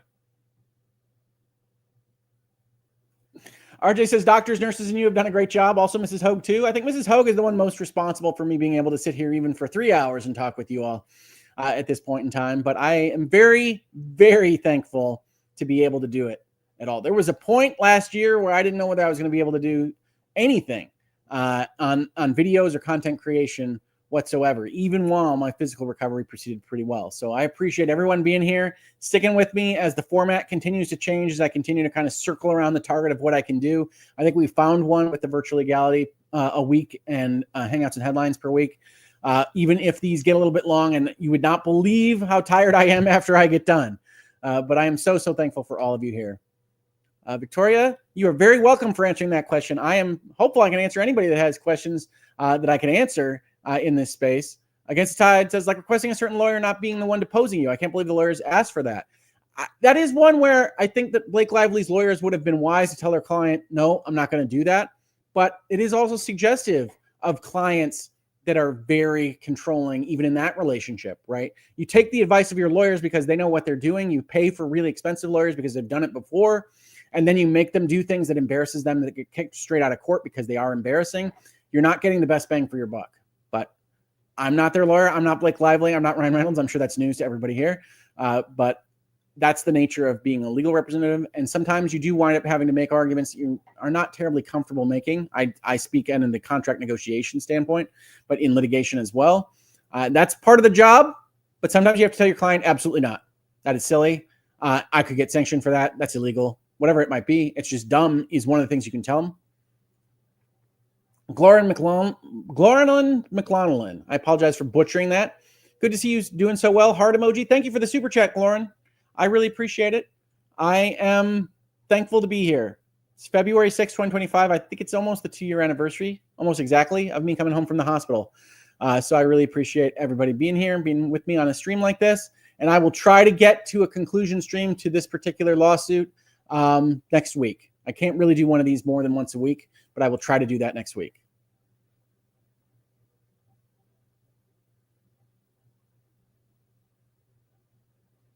All right, everybody. I think we're just about ready to leave. So I hope you have a great day this Thursday, February 6th, 2025. And please do keep an eye out for any other big media headlines that we could discuss in Hangouts and Headlines. Anything outside of Blake Lively and Ryan Reynolds and Justin Baldoni might be due pretty soon. This is all we've covered this year so far in this space. I definitely have more articles I would like to talk about, even in gaming, that have headlines that I am more than happy to dissect in this space. But before we do, we have to get through into a place of staticness, a place of completeness for this particular story. And unfortunately, every time I go to make one of these videos, there's a new lawsuit that is one more video down the line to get done with talking about all of this. But I do think it's a very important story. I think it's an important story in 2025 with the way media works. I think it's an important story with the way celebrity works and with the way public relations works. So if you're enjoying this conversation, leave that upvote. Tell people we're having it. And I will see you on the next episode of Virtual Legality, the next episode of Hangouts and Headlines, or whenever else I see you. Thank you so much for being here, everybody. I will catch you next time. Virtual Legality is a YouTube video series with audio podcast versions presented as commentary and for education and entertainment purposes only. It does not constitute legal advice and does not create an attorney-client relationship. If you have legal questions about the topics discussed, please consult your own legal counsel.